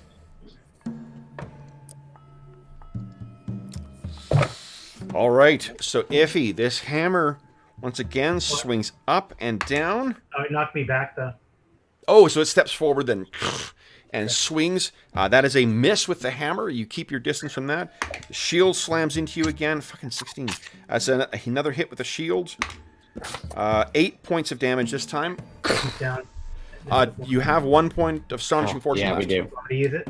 Yes, Yeah. Brandon. I'll use it. You move to the side, and this shield once again misses you. You learn to adopt the same kind of acrobatic technique that Malo had. Guys, your turn for melee. And because it's moved forward, I'll let you guys flank it if you want. There you go. Awesome. Okay? That's what's up. Gwen, that's a hit. Nice. Sweet. She's Okay. using Arter's flail. Nice. Smash to the back of this thing. Yeah. Malo, big hit. Alright. Doesn't seem to do an awful lot of damage to it. It'd be AC1 if I'm flanking. Okay. AC 1 if you're flanking. That is a hit then. Nice. 8 Okay. more points. So you guys are all battering away at this thing. Amar. Oh my gosh. I had one good hit, and it's just gone to pot after that. Jeez. Okay, so that is all of our heroes. This thing has gone. Let's move on to round 4, guys. Everyone write down what you're doing this round. I think you can probably cut and paste, because I'm assuming that's what we're doing. Yeah. Okay. And then, Carl, you're going to be rolling initiative once we see everyone's actions here. Carl, beat my 2. I'll try. Come on, man. Oh, keeping it interesting. All right, so our heroes are up first. You guys have a higher dex in these things. So everyone gets to wail on this. Please go right ahead. Okay. More. Okay. Oh, AC3, man. I guess, technically. Hey, Will, I think you need to restart your computer. I know. Did that one, damn it. I will go with You mine. can restart roll 20. Woo, big hit from Iffy. Oh, Oh, nice. Nice. Big That's hit a from hit. Amar, or from Gwen as well. Jeep. oh, nice. And from Malo. Nice. This is a favored round, guys. So, we get a second hit from Iffy. So that's 20 points on that thing. okay. And then Malo. And wow. Okay, guys. So you are wailing on this thing and cracks, and there's a crack in its visor now. The shield, a little bit of it has broken off, but it's so sturdy that you can feel the full force of your blows are being. Some of it is being sucked up by the structure of this creature. Okay, so I think that is the end of that. Oh no, it's turn to attack, right? Yeah. All right, and I think who did the most damage this turn? It's going to turn to that. I think I did, actually. To Malo. Okay, so it swings its hammer towards you, Malo. An 8 will not do it. Again, that electricity is arcing in front of you. And then it swings the shield at you, Malo. Misses. Thank God. Okay. I'm getting trying to understand these tactics. Yep. All right, guys. That is the end of round 4. Run around 5. Everyone put down what you're doing. And then Carl's still king of initiative. Ooh. I'm going to make him earn his crown now. Beat my 6. Nope. Oh! So then it follows up with that hammer again. What is your AC currently? Are you asking Malo? or- Malo, please. Malo, yeah. 1. 1. Okay, so it's a miss. That hammer again swings, Jeez. and the shield comes up. 3 is not going to do it. Okay. Then it is, much as Slowing down. I'm making noise, this thing is still utterly silent as it fights. Apart from the,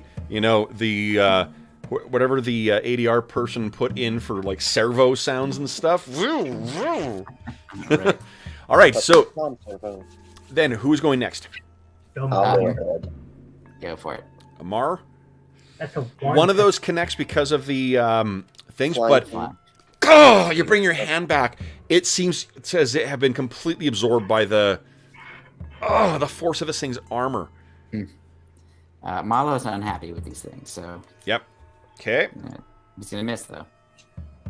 Gwen hits. Nice. Malo, you unfortunately you cut across this thing, but no damage. And then Iffy. Yeah. Here we go. Nope. Oh, once again, you Ooh. feel your arm go numb as you just hit a bad angle on this thing, and okay, then it won initiative. That's the end of the round, guys. We're on to round 6. This is I'm perhaps tired. Someone else. the fastest Well, combat we've had in Ash in 40 Yeah. sessions. That's true. Okay, I mean, there's only 4 of us, I suppose, or 4 players. So, all right, Carl, make it a little easier for you. fired. Yeah. Oh, you're fired right now, Will. Will, you're up. I can roll these. We're starting off easy. There you go, Beat Will. my 2. You can do it well. No! Oh no! The dice hate me. That hammer once again moves right over your mouth, and the shield misses as well too. An 8. You know, if this thing hits you, it may be game over. Yep. Okay, so then it's our hero's turn. What are you doing? Go for it. Malo. Gwen, oh, that would have been such a good strike. Off of its shield. Malo, that is a hit. Mhm. The second one does not connect, though. Glances off of its seemingly impenetrable armor. Oh. Iffy! Roll a 1d6, please. Oh, sweet. This is where you want to sit. Yeah. 3 is times 2 damage. So here's the thing. It actually, against this thing, times 4 damage. What?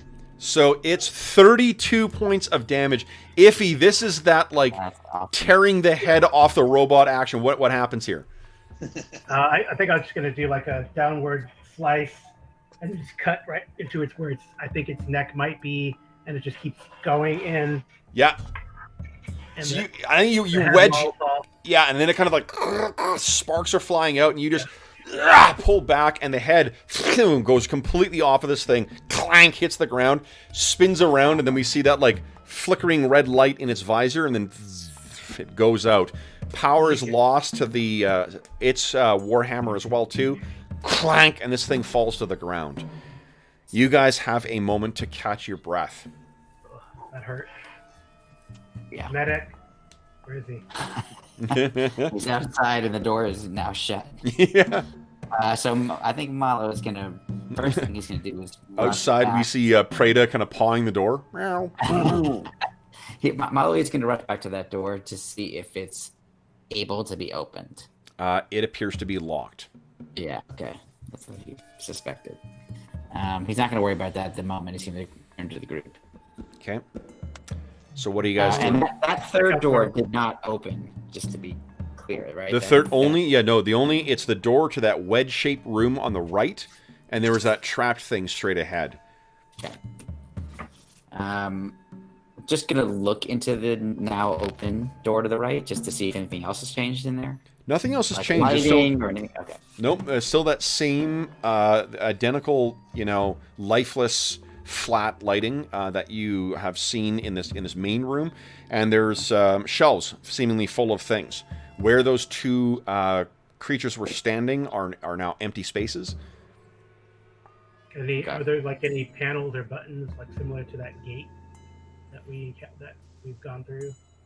Oh, that not that you can see. No, there are vents in here as well too. There's some pipes that extrude from the wall. There's a lot of canisters in here. There's a big bucket, or not bucket, barrel, sealed and shaped like some strange, made of some strange material. Well, Healing? that's the question. Obviously, we don't have access to Zanico because he's locked outside. Yeah, we need to find a way to open that door. I was looking for maybe when you shut the door that let all the boiling stuff out, right? Yeah. But it didn't. Yeah, when I shut that door, it stopped that stuff from coming out. Did it keep coming out, or was it like was it It continuous? was kind of like it was like a bits of stuff were still coming out, right? It wasn't the same. Yeah, it was still like as if it was the pressure had built up and blown out, but would need time to reset. So yeah, so I we couldn't get a look to see what was behind that door, really, right? nothing. It was a trap. It was the fully. Yeah, trap. it was just a bunch. It was like a pressure trap that was set up. Gotcha. So I guess we gotta go look at the other side. Yeah, I think that's the only thing we can do. I don't have any magical healing on. I do. Who's hurt the worst? Carl? I'm I at think 7 yeah, out of yeah. Yeah, if he's down to 7 out of 28. 28. Go ahead and recover 10 HP. Okay. Oh, Nice. nice. So goes over and just adjusts her head a little bit. Yeah, there you go. Oh, here. Okay. Slam by the All right. Well, I think so. Our only other option, I think, at this point, other than going up the stairs, which I think we don't want to do yet, is to check out this left-hand door. What does that stuff in the barrel look like? It's just like oil, or? Are you stepping into the room to check? Yeah, we're gonna go into the room to examine. Okay. So you guys step in there, and what you find is when you pop open the barrel, it's sealed of some kind, but as soon as you open it, it's full of rotting food. Yeah. Ugh, so you quickly seal that down. You check a couple of the other things that they're not really familiar to you. There's small metal containers that are about yay by yay. There are one of the casks is a cask of water, and the water seems to be remarkably fresh. Oh. So there still is that. Can I detect what the source of that odor is? The source of the odor is probably this spoiled food. Okay. Cool. Yeah. Is there liquid in those vials on the shelves, or are they all empty? Or There are also on there. Now let me think here. 1 sec. I want to check one thing here. Because Amar, there may be something of interest to you here. A flying, spinning razor blade. An owlbear with a ray gun. What you find, okay, you know your... give me a 2d3 roll, please. 2d3. Okay. Yeah. Do the hashtag. Okay. So you know the canisters, the little like strange canister you fit in the bottom of your radium gun? Yeah. There's 2 more here. Oh, awesome. very cool. And each of these, if you put it in there, there's probably a little way of reading it on the side of your ray gun. Each of these is full. So you have 20 charges in each of them. Awesome. That's 40 more charges for the ray gun? Yeah. Yeah, That's fantastic. That's awesome. it is awesome. Okay. So anything recoverable on those automatons? The hammers. The hammers seem like you could, like they're quite beautifully crafted, like quite perfectly crafted. And if you inspect them, you notice that there's a housing where you can fit a canister like what Amar uses for the ray gun. Oh, Very cool. We don't tell Kane about these. This is an ever-expanding collection of hammers. And this is the one I use on Tuesdays, and this is the one that I use on Wednesdays when it's a holiday, and this is the... Yes. So yes, and what you can find is that these things seem to... there is, if you inspect it too, there seems to be a way of tracking the charges in here. Give me a mark. Actually, Carl, you're the one inspecting. Give me a 2d20 roll, please. So one of these things has 4 charges left in it, and one of them has 19 charges left in it. Okay. And I guess the shields were like kind of like the force thing, right? It's a no. It's made of like what we would think of as like plasteel or like some kind of very, very, very tough and heavy plexiglass. It looks like there's, imagine like a T-square, but with a transparent shield attached to it. It would take a little bit of work because this thing seems to be affixed to these things' arms. But I think that with some clever working, you could make these work for you as well. They would just otherwise count as a heavy shield. Yeah. You would, I mean, whatever sort of narrative thing you can take advantage of from being able to see through them, you can feel free to. Hello, sweetie. Anna says hi.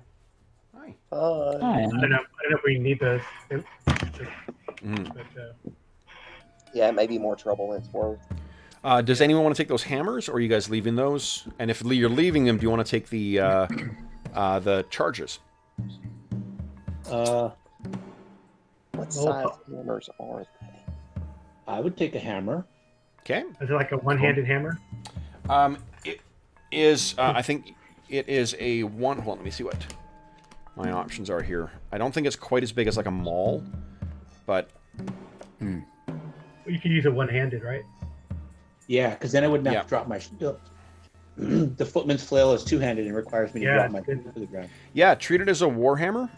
So do 1d8 and then 1d10 if you're using 2 hands. Nice. And then if you expend a charge on this, on a hit, it'll do 2d6 electricity damage as well, and force a save. Awesome. Nice. You're not sure what the save will do, but I mean, Mala, you don't have a weapons collection. Do you want another one? I got bastard sword, spears. I mean, Dagger. he's very particular to his scimitar. Does it have a plus to it, Kevin? it does not. Okay, yeah, see, that's not really useful to me then. It doesn't have a plus to it. Yeah, I think But- he'll just, because he's got weapon mastery, he's gonna stick with his magical scimitar. What's his face? Zanico. Oh, maybe Yeah. Zanico. Keep one for Not going Zanico. to be used, so we could carry it back to him and see if he wants them. I turned Yeah. around to look at my ash book and I don't have one. Not yet, anyway. Nice. Yeah, not yet. That is, fortunately, one of the amazing prizes you can get. I might have to put in for a couple more tickets in the charity raffle then, Yeah. because Well, increase they my haven't. chances.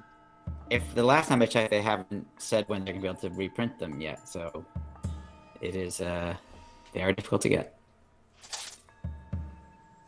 Nice. So Probably. we just had someone join our Night Below campaign from the beginning. So thanks, Garrett. Oh, nice. I don't know if you're watching this one, but first online D&D campaign that he's watched, and first one he'll continue to watch. Sweet. Party is more my speed. The players do not grate on my nerves. That's always a good thing. That's good too. And a perfectly capable and relatable DM. Well, we appreciate the kind words, Garrick. That is very kind of you to say, and we hope you Yeah. enjoy the many, many hours of Night Below that you have before you. So who's are you guys taking each of the hammers then? I know it sounds like Gwen is taking one of these things. Yeah, I'll I take the would one say with we're 19 charges. We're not taking the other one. Okay. Yeah, we could leave the other one here. We got to come back through here anyway. Yeah, we can always get it on the way out to give to Give Zanico. the Zanico on the way out. Do you want to take the charging, like the whatever battery thing Yeah. out of there? Yeah. Okay. So you got one battery that also has 4 charges in it. Okay. Okay, great. Okay. What do you guys wish to do next? I think now we're gonna kind of prepare ourselves to open the left-hand door, and Yeah. I think what we'll do is kind of maybe set ourselves up the same way we just did that previous battle, in case something comes rushing out. Okay. Does that make Yeah, sense? and maybe these doors were swinging in to the Correct. room. Yes. So Gwen will get her shield back on, and she'll actually wield the hammer to start. Okay. Oh, sorry. The doors swung into the out away from where you guys are currently. Right. Yeah. So I'm gonna do the same thing. Go ahead, Carl. Use the spear to after you open it. Use the spear to push it, just in case there's. Yeah. Okay. That's what I'm gonna do. Yeah. Totally. So I'm gonna, So you can feel again like the sound of, or the feel of mechanisms moving inside. And again, like around you, still that constant throbbing and humming and whatnot. And you push open the door. It doesn't make that sound. It actually has a smooth motion. I just cannot gesture anything without making sounds. So what you see is there's actually a curving hallway that leads off. The hallway is itself only about 5, maybe 7 feet wide, and it curves around to the right, following around the sort of the motion of the overall shape of the tower. From where you are, you can't see where it ends, but what you can see is that schematics of incredible complexity, each mounted in an elaborate wood frame, decorate the stone walls, or the metal walls of this curving hallway. They feature images of metal monsters, strange vehicles, and technological wonders. And it carves away to the side. Is there anything that looks like a boiling oil cauldron trap or a hatch to something that looks like the front that leads to the front? Does that make sense? No? That's probably the wrong question. Yeah. Yes, there's something that looks like the front door, like on the schematics, like this room, like the room that we were just in. The schematics don't appear to be of the tower itself. Oh, okay. Yeah. It's all of things that you just, maybe some of these might seem similar to things you've heard about or things you've read about or been told of that are from the age of Atlantean glory. But they're not interactive in any way, right? No. This is like mural. In contrast to the rest of this place, these actually seem to be rough actual drawings of some kind. Interesting. Should we investigate further just to see, since this hallway curves out of our sight? Because the only other option is then to go upstairs. So should we stay on this level and continue to check it out so nothing's behind us? Like up the stairs, you mean? Or go around? Well, no, go around the curving hallway before going up the stairs to make sure there's nothing. Yeah. The one thing I would say is just we need to make sure we've got time and distance to get back outside.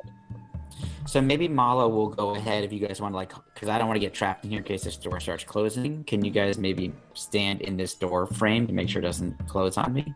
Yeah. Just in case. We could put one of the dead robots. Going back to the dead robot room, the first room the wedge.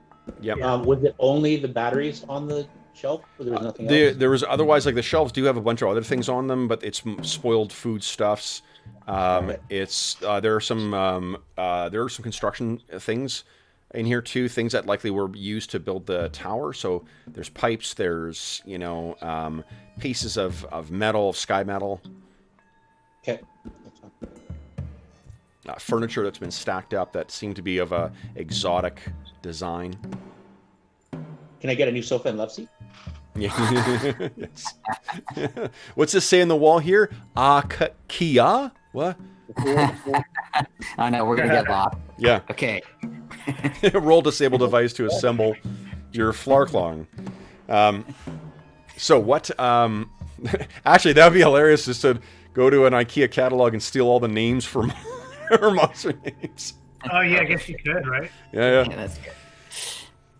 All right, I think so. The plan is, tell me if anybody wants to do something different, that Malo will venture ahead around the curve slowly, just to try to see where it goes, while the others drag a part of that robot to block the door from closing, potentially closing. I'm thinking the thing that's easiest to sort of wedge in there is probably one of like the take the arm and jam that shield in the thing. Yeah, those shields. Yeah. Because they're very, very tough. Like they're as tough as steel. So Yeah, I could tell you that from Getting hit by it. yeah, bruises to. They hurt. All right, so you get up and wedge that thing in. It appears like you are not going to that the door should not close behind you. Malo, you're going in alone.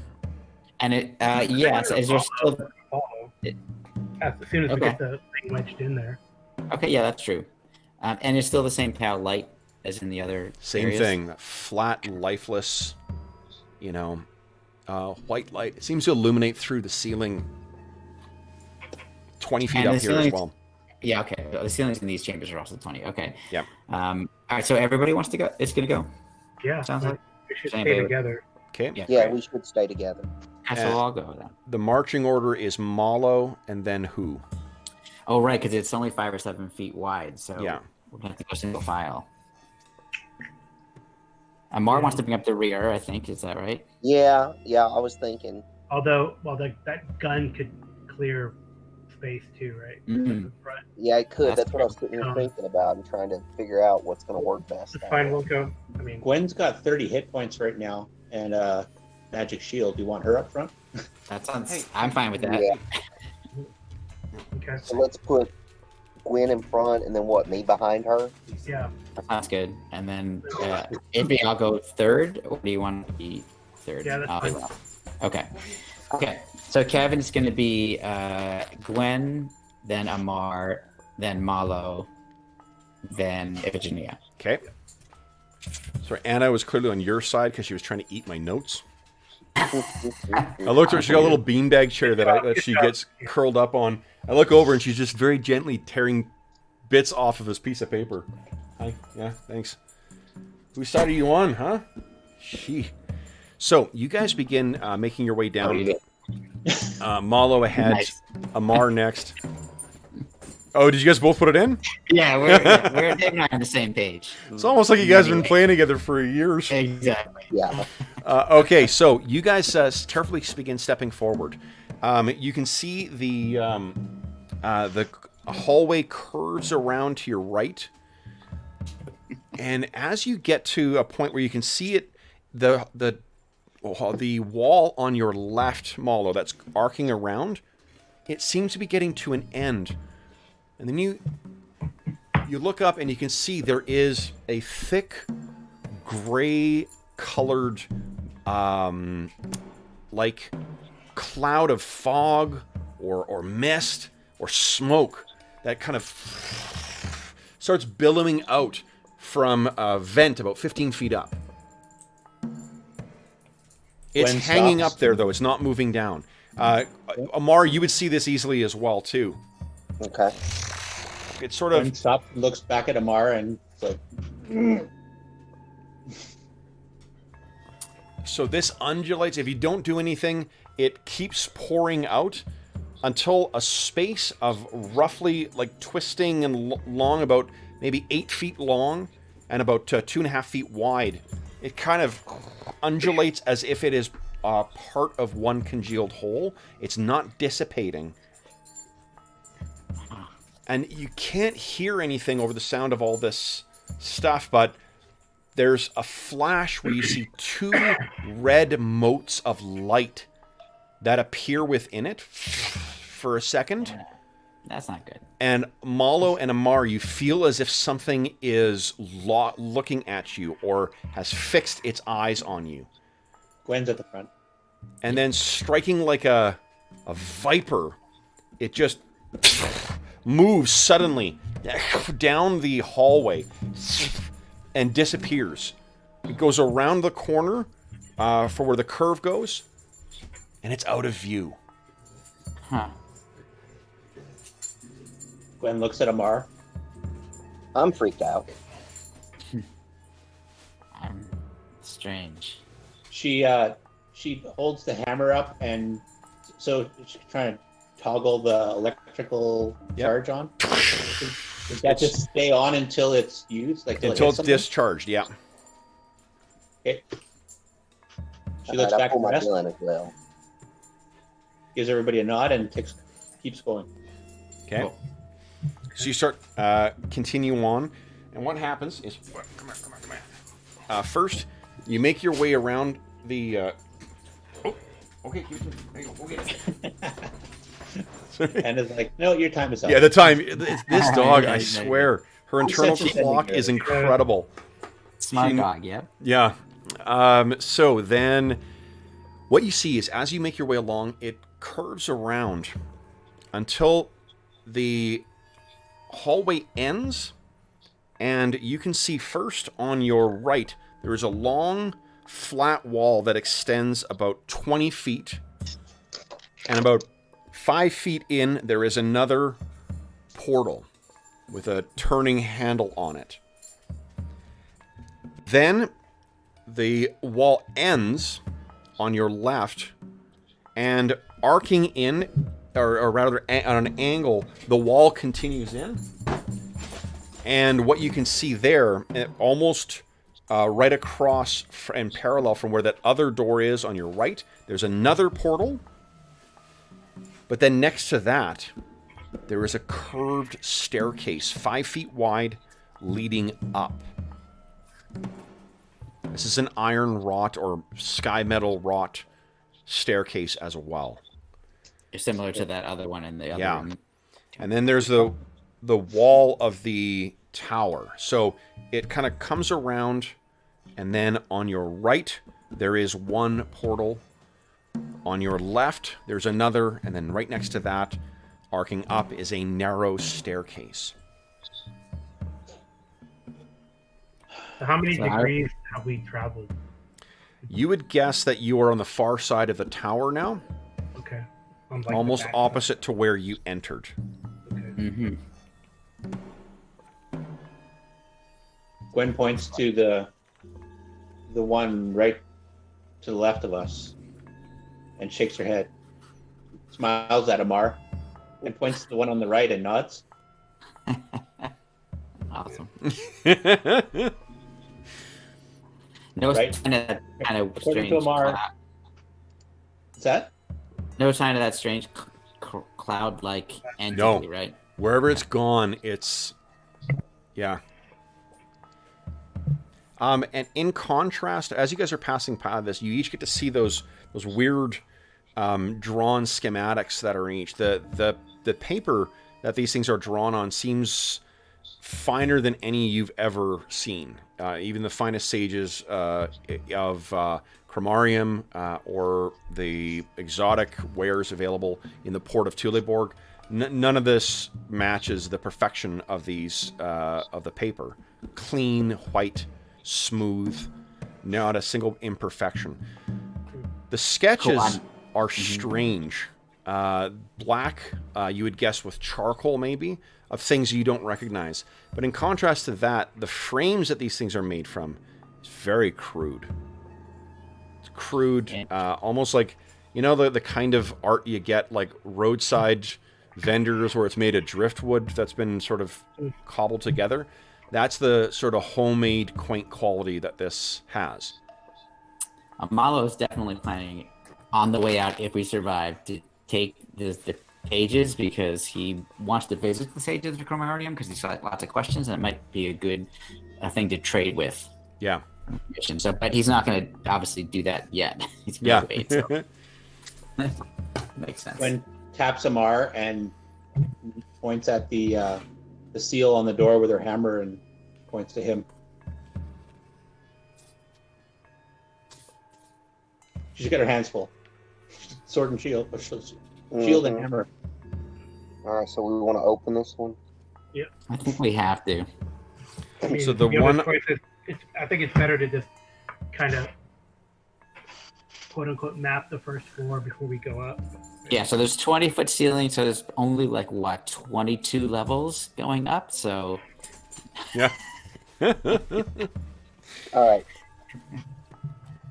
So what do you guys So do? Amar will reach out and touch the door. Okay. So you touch, and is it the door on your left or the door on your right? Oh yeah, which one? From where you guys were approaching. The one on your left is the one right next to that narrow staircase, and it likely, just judging from the where the wall is, it likely is a narrower room. The one on your right has that full length of the wall from the center of the tower out to the wall on the edge. That likely is a larger room. Well, Gwen pointed to a little while ago. She pointed to Amar, or tapped Amar and looked to the left door and shook her head. No. 'Cause, Yeah, you know, that's what I was thinking because the left door is what killed us last time. no. Amar had said the right door is always the way to go. The door straight ahead was the one that got you last time. That was the one that was ahead. Okay. Yeah. Yeah. So let's go to the right hand door and Okay. open that up. All right, so you put your hands on the door. Feels cool. All right. It that a symbol, turns Kev? without any kind of resistance. Chug, chug, chug, chug, chug. Just like with Malo, you can feel the thing turning.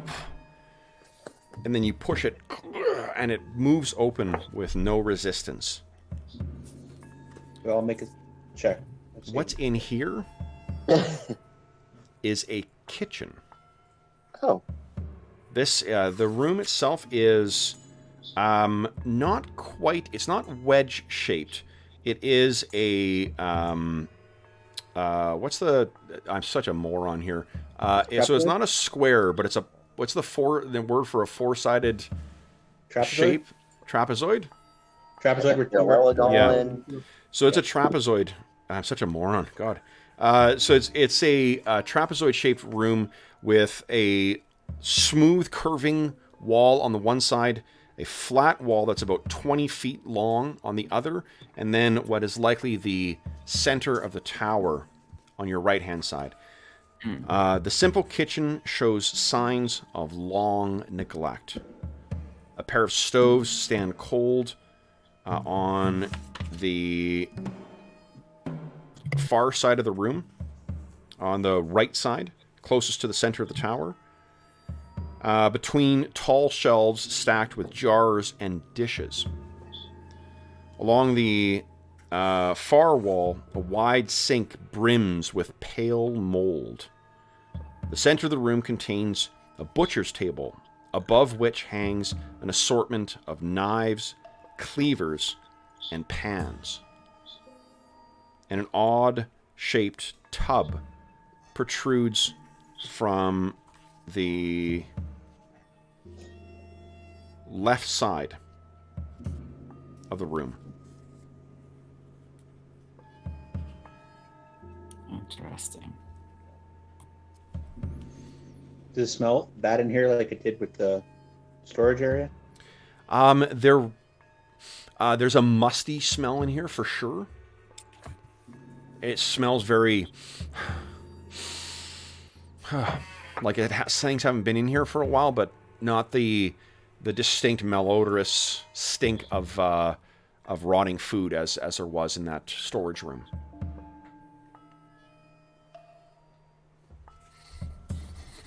What are you guys doing? I mean, I have no need to investigate this chamber unless you all do. So there's I'm like happy a, Okay, cool. tub or something. All we can see is like knives and pans and utensils and a couple of stoves. Yeah. Like, To your right, there's a stove that's set up, but it's more elaborate than any stove you've ever seen before. Above, there's butcher knives and things like that. There's a block in the center, or like a kind of a butcher's area. There's a sink on the far side that seems brimming full with mold. On the left, there's a tub that seems set into the wall for some purpose. And I think... Oh, and there's shelves as well, too, on either side of the stove that seems stacked with things. Gwen points at the shelves with her hammer. Jars and dishes, like mason jars and dishes, are all along there. Clay, so you can't see what's inside the jars. Maybe you can use your sense magic to see if anything is worth checking out? Sure, I can do that. Yeah. So from the doorway, I can do out to at least 10 feet. Okay. So you gesture, and there is a faint aura coming from the mold. Okay.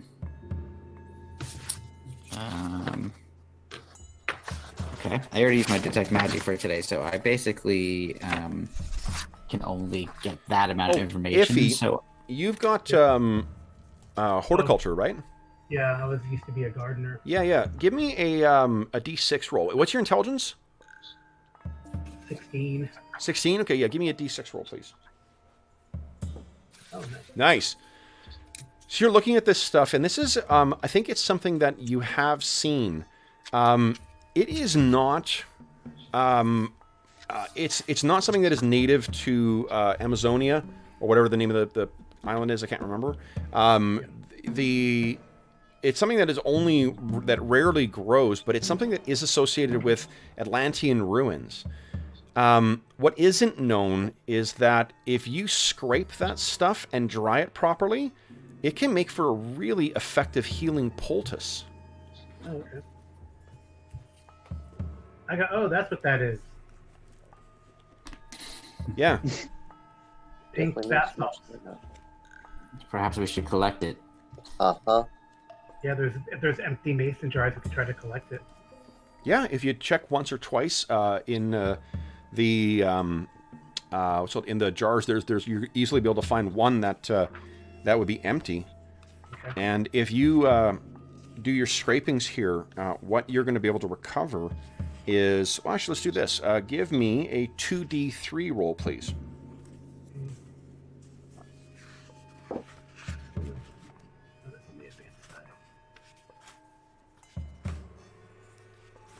Let's do it manually. Okay. All right. Yeah. Cool. Nice. So you actually scrape off sufficient. You're going to want to give it a day to dry, but you have enough for the effectiveness of 4 potions of healing. Oh, awesome. Okay. We definitely can use that. Yeah. Mm-hmm. Oh, that's interesting. What is it so- called? Is there a name for it? If you got a suggestion, I'm happy to take it. What do you think? It says fungus, right? Yeah. Or mold of some kind? I'll find something fun. Sure. Yeah. Cool. And so this was 20 foot deep, the chamber, right? The kitchen. Yep. So I'll go in. So I've only detected. You guys can easily you can all fit in here quite easily. So I'll go there next, and I'll then scan the rest of the other 10 feet. Yeah, so you're looking around too. I think when you're close to the shelf, you can hear kind of a...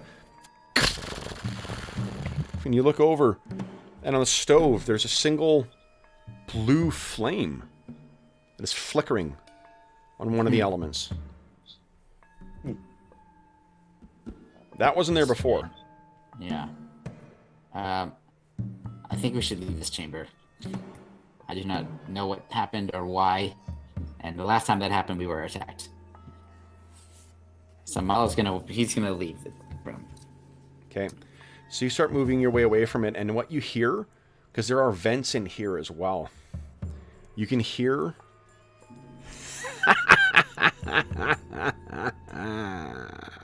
Definitely don't like that. No. Wait till what direction that came from, basically. through the vents. Oh, well. All right.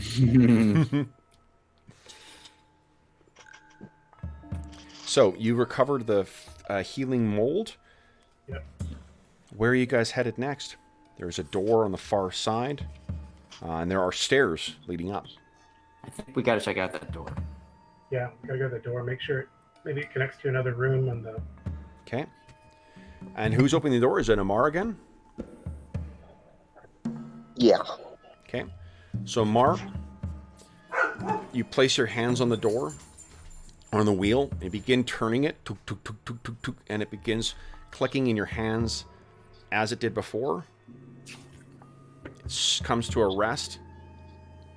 You push on the door, and we'll find out what happens next time. Awesome. All right. So, guys, you are getting a pretty penny of XP today. Let me quickly... I got to add some stuff up here. Sweet. Give me a sec. All right, so the potion... Okay, so that's that. How many points of Astonishing Fortune left? Is there any, or is it 0? 0. All gone, all gone. Okay. I think it was wisely used, though. Yeah. Yeah, I think it was tough to take down. Totally, and there could have been, and may possibly be a lot more of them. Yeah. And that's... Hold on. You really think that I like introducing things so you guys can learn how the fights work, just to throw more and more of them at you? Come on. No, not at all. That's ridiculous. Yeah, you'd never do something like that. I thought you were just doing it because you wanted us to have a cool hammer. Yeah. If there could be a theme in this campaign, it is the overabundance of cool hammers. 'Cause... That's true. We should be called the Hammers of Thule. Yeah, really. Okay, so that, Look at our collection. and then... Oh, and then your adversaries, too. Geez, you're going to get XP for that, too. Oh, that's a good name. Man, oh man, oh man. Yeah, I mean, Where's it come from? there is a pink fungus called Marulius. It's not edible, but it just sounded better than Barbie fungus. Or there's like a Barbie's pagoda. If you look it up, it's kind of cool looking. Okay, cool. Yeah. But this one sounded better than Barbie fungus. Is your... Sorry, is biology your focus, Carl? I can't remember. Oh, I mean, I don't have a mycology or botany degree, but I do have a PhD in something biological. Oh, okay, cool. That's awesome then. All right, and. Or biochemistry, molecular biology. So. Very cool. Yeah, I love that you sort of like, well, it's just some, Just a dabble in PhD. something that would give me migraines, even doing an undergraduate level course in. So that's awesome. Okay. But I wouldn't. If I ever publish anything, don't worry, I won't put doctor in front of my name.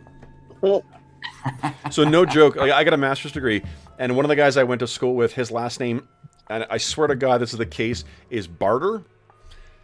So after he successfully defended his thesis, someone said, "Congratulations, Master Barter."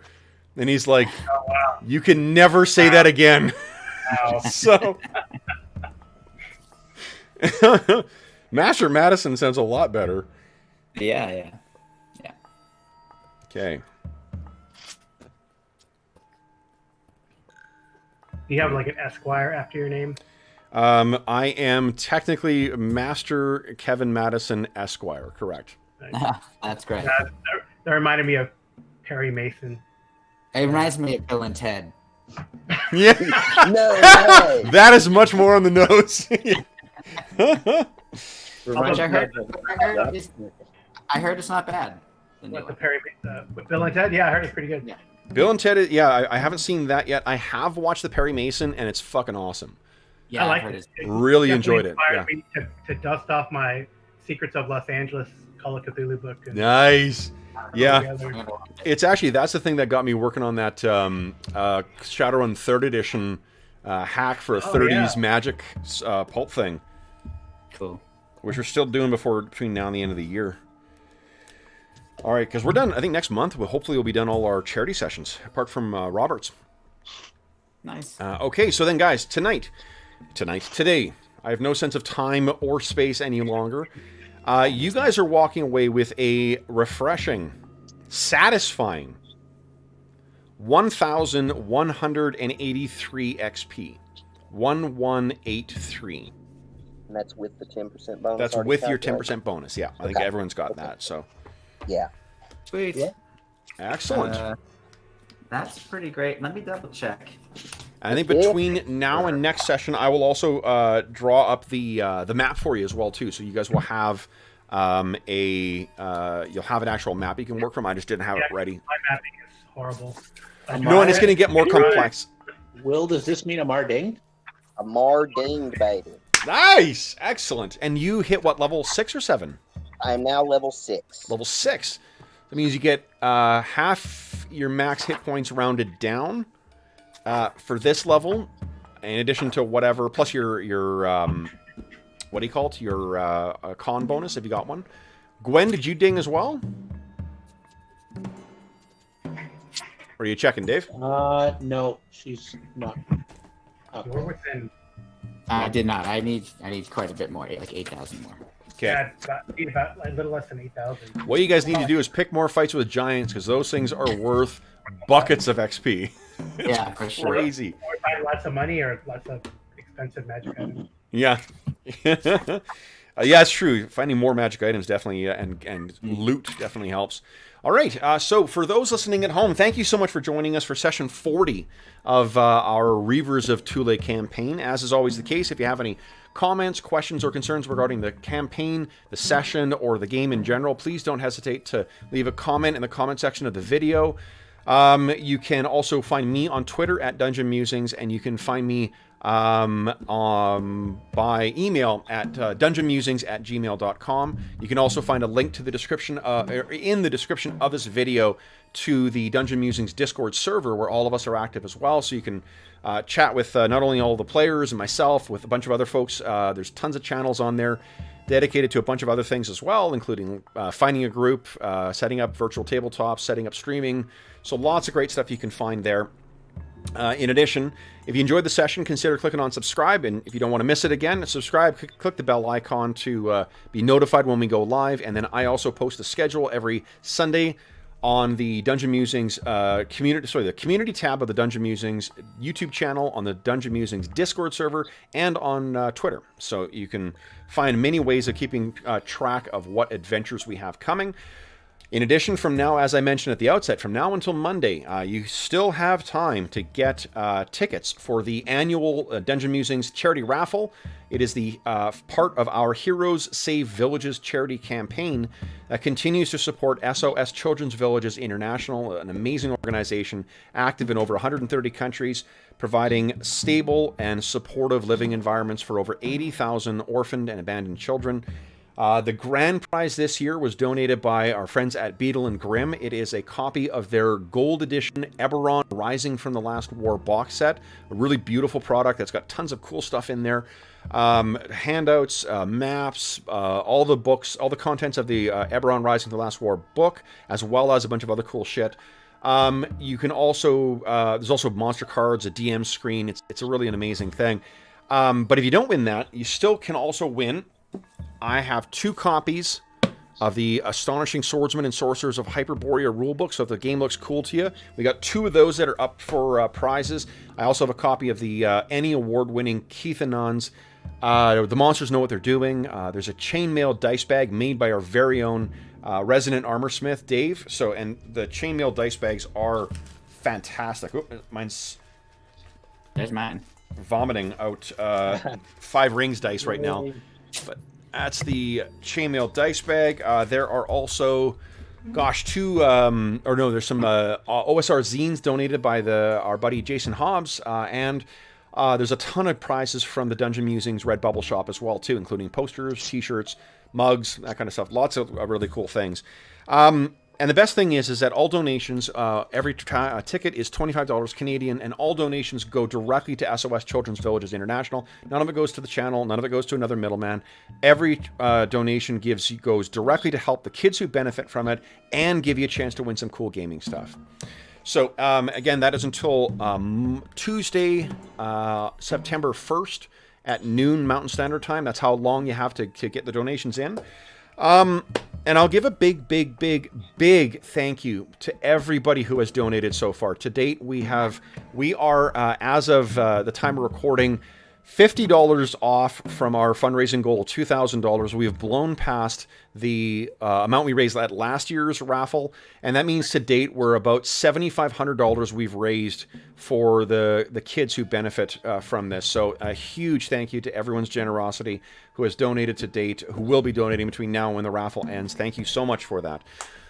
While I'm in a thanking mood, I want to give a big thank you to our players from today as well too. So George, Dave, Carl, and Will, thank you so much for joining me today, guys. This was really...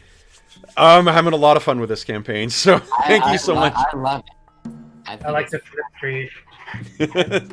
I'm glad you're bringing in, because, you know, I guess your mileage may vary, but a lot of GMs are reluctant to bring in the kind of weird fantasy technology stuff into Hyperborea, and I think it's pretty cool. Oh, I love it. Someone commented on our first, the first session we ran was that, the outpost of, Outpost Thule, something or other. Yeah, and like, and that one, I mean, that had Atlantean specters and ray guns and a bunch of other crazy shit. I love that element. Like that pulpy stuff in here is just great. It's one of the real fun things that makes this setting so different from other games. So yeah, I'm glad you guys are digging it. With that, guys, I think we'll say once again a goodbye to everybody in chat. If you are joining us during the current crisis, the pandemic crisis, we do hope that this finds you healthy, safe, and weathering the current crisis as well as can be expected. This is a stressful time for everybody, and we hope that we've given you a couple of hours to take your mind off of the troubles of the world. Think about the troubles that our heroes continue to get themselves into. Robots from an Atlantean age, you know, I mean, doors that should not be opened. Our heroes will continually find ways to get themselves into trouble. And until we see you again, happy gaming.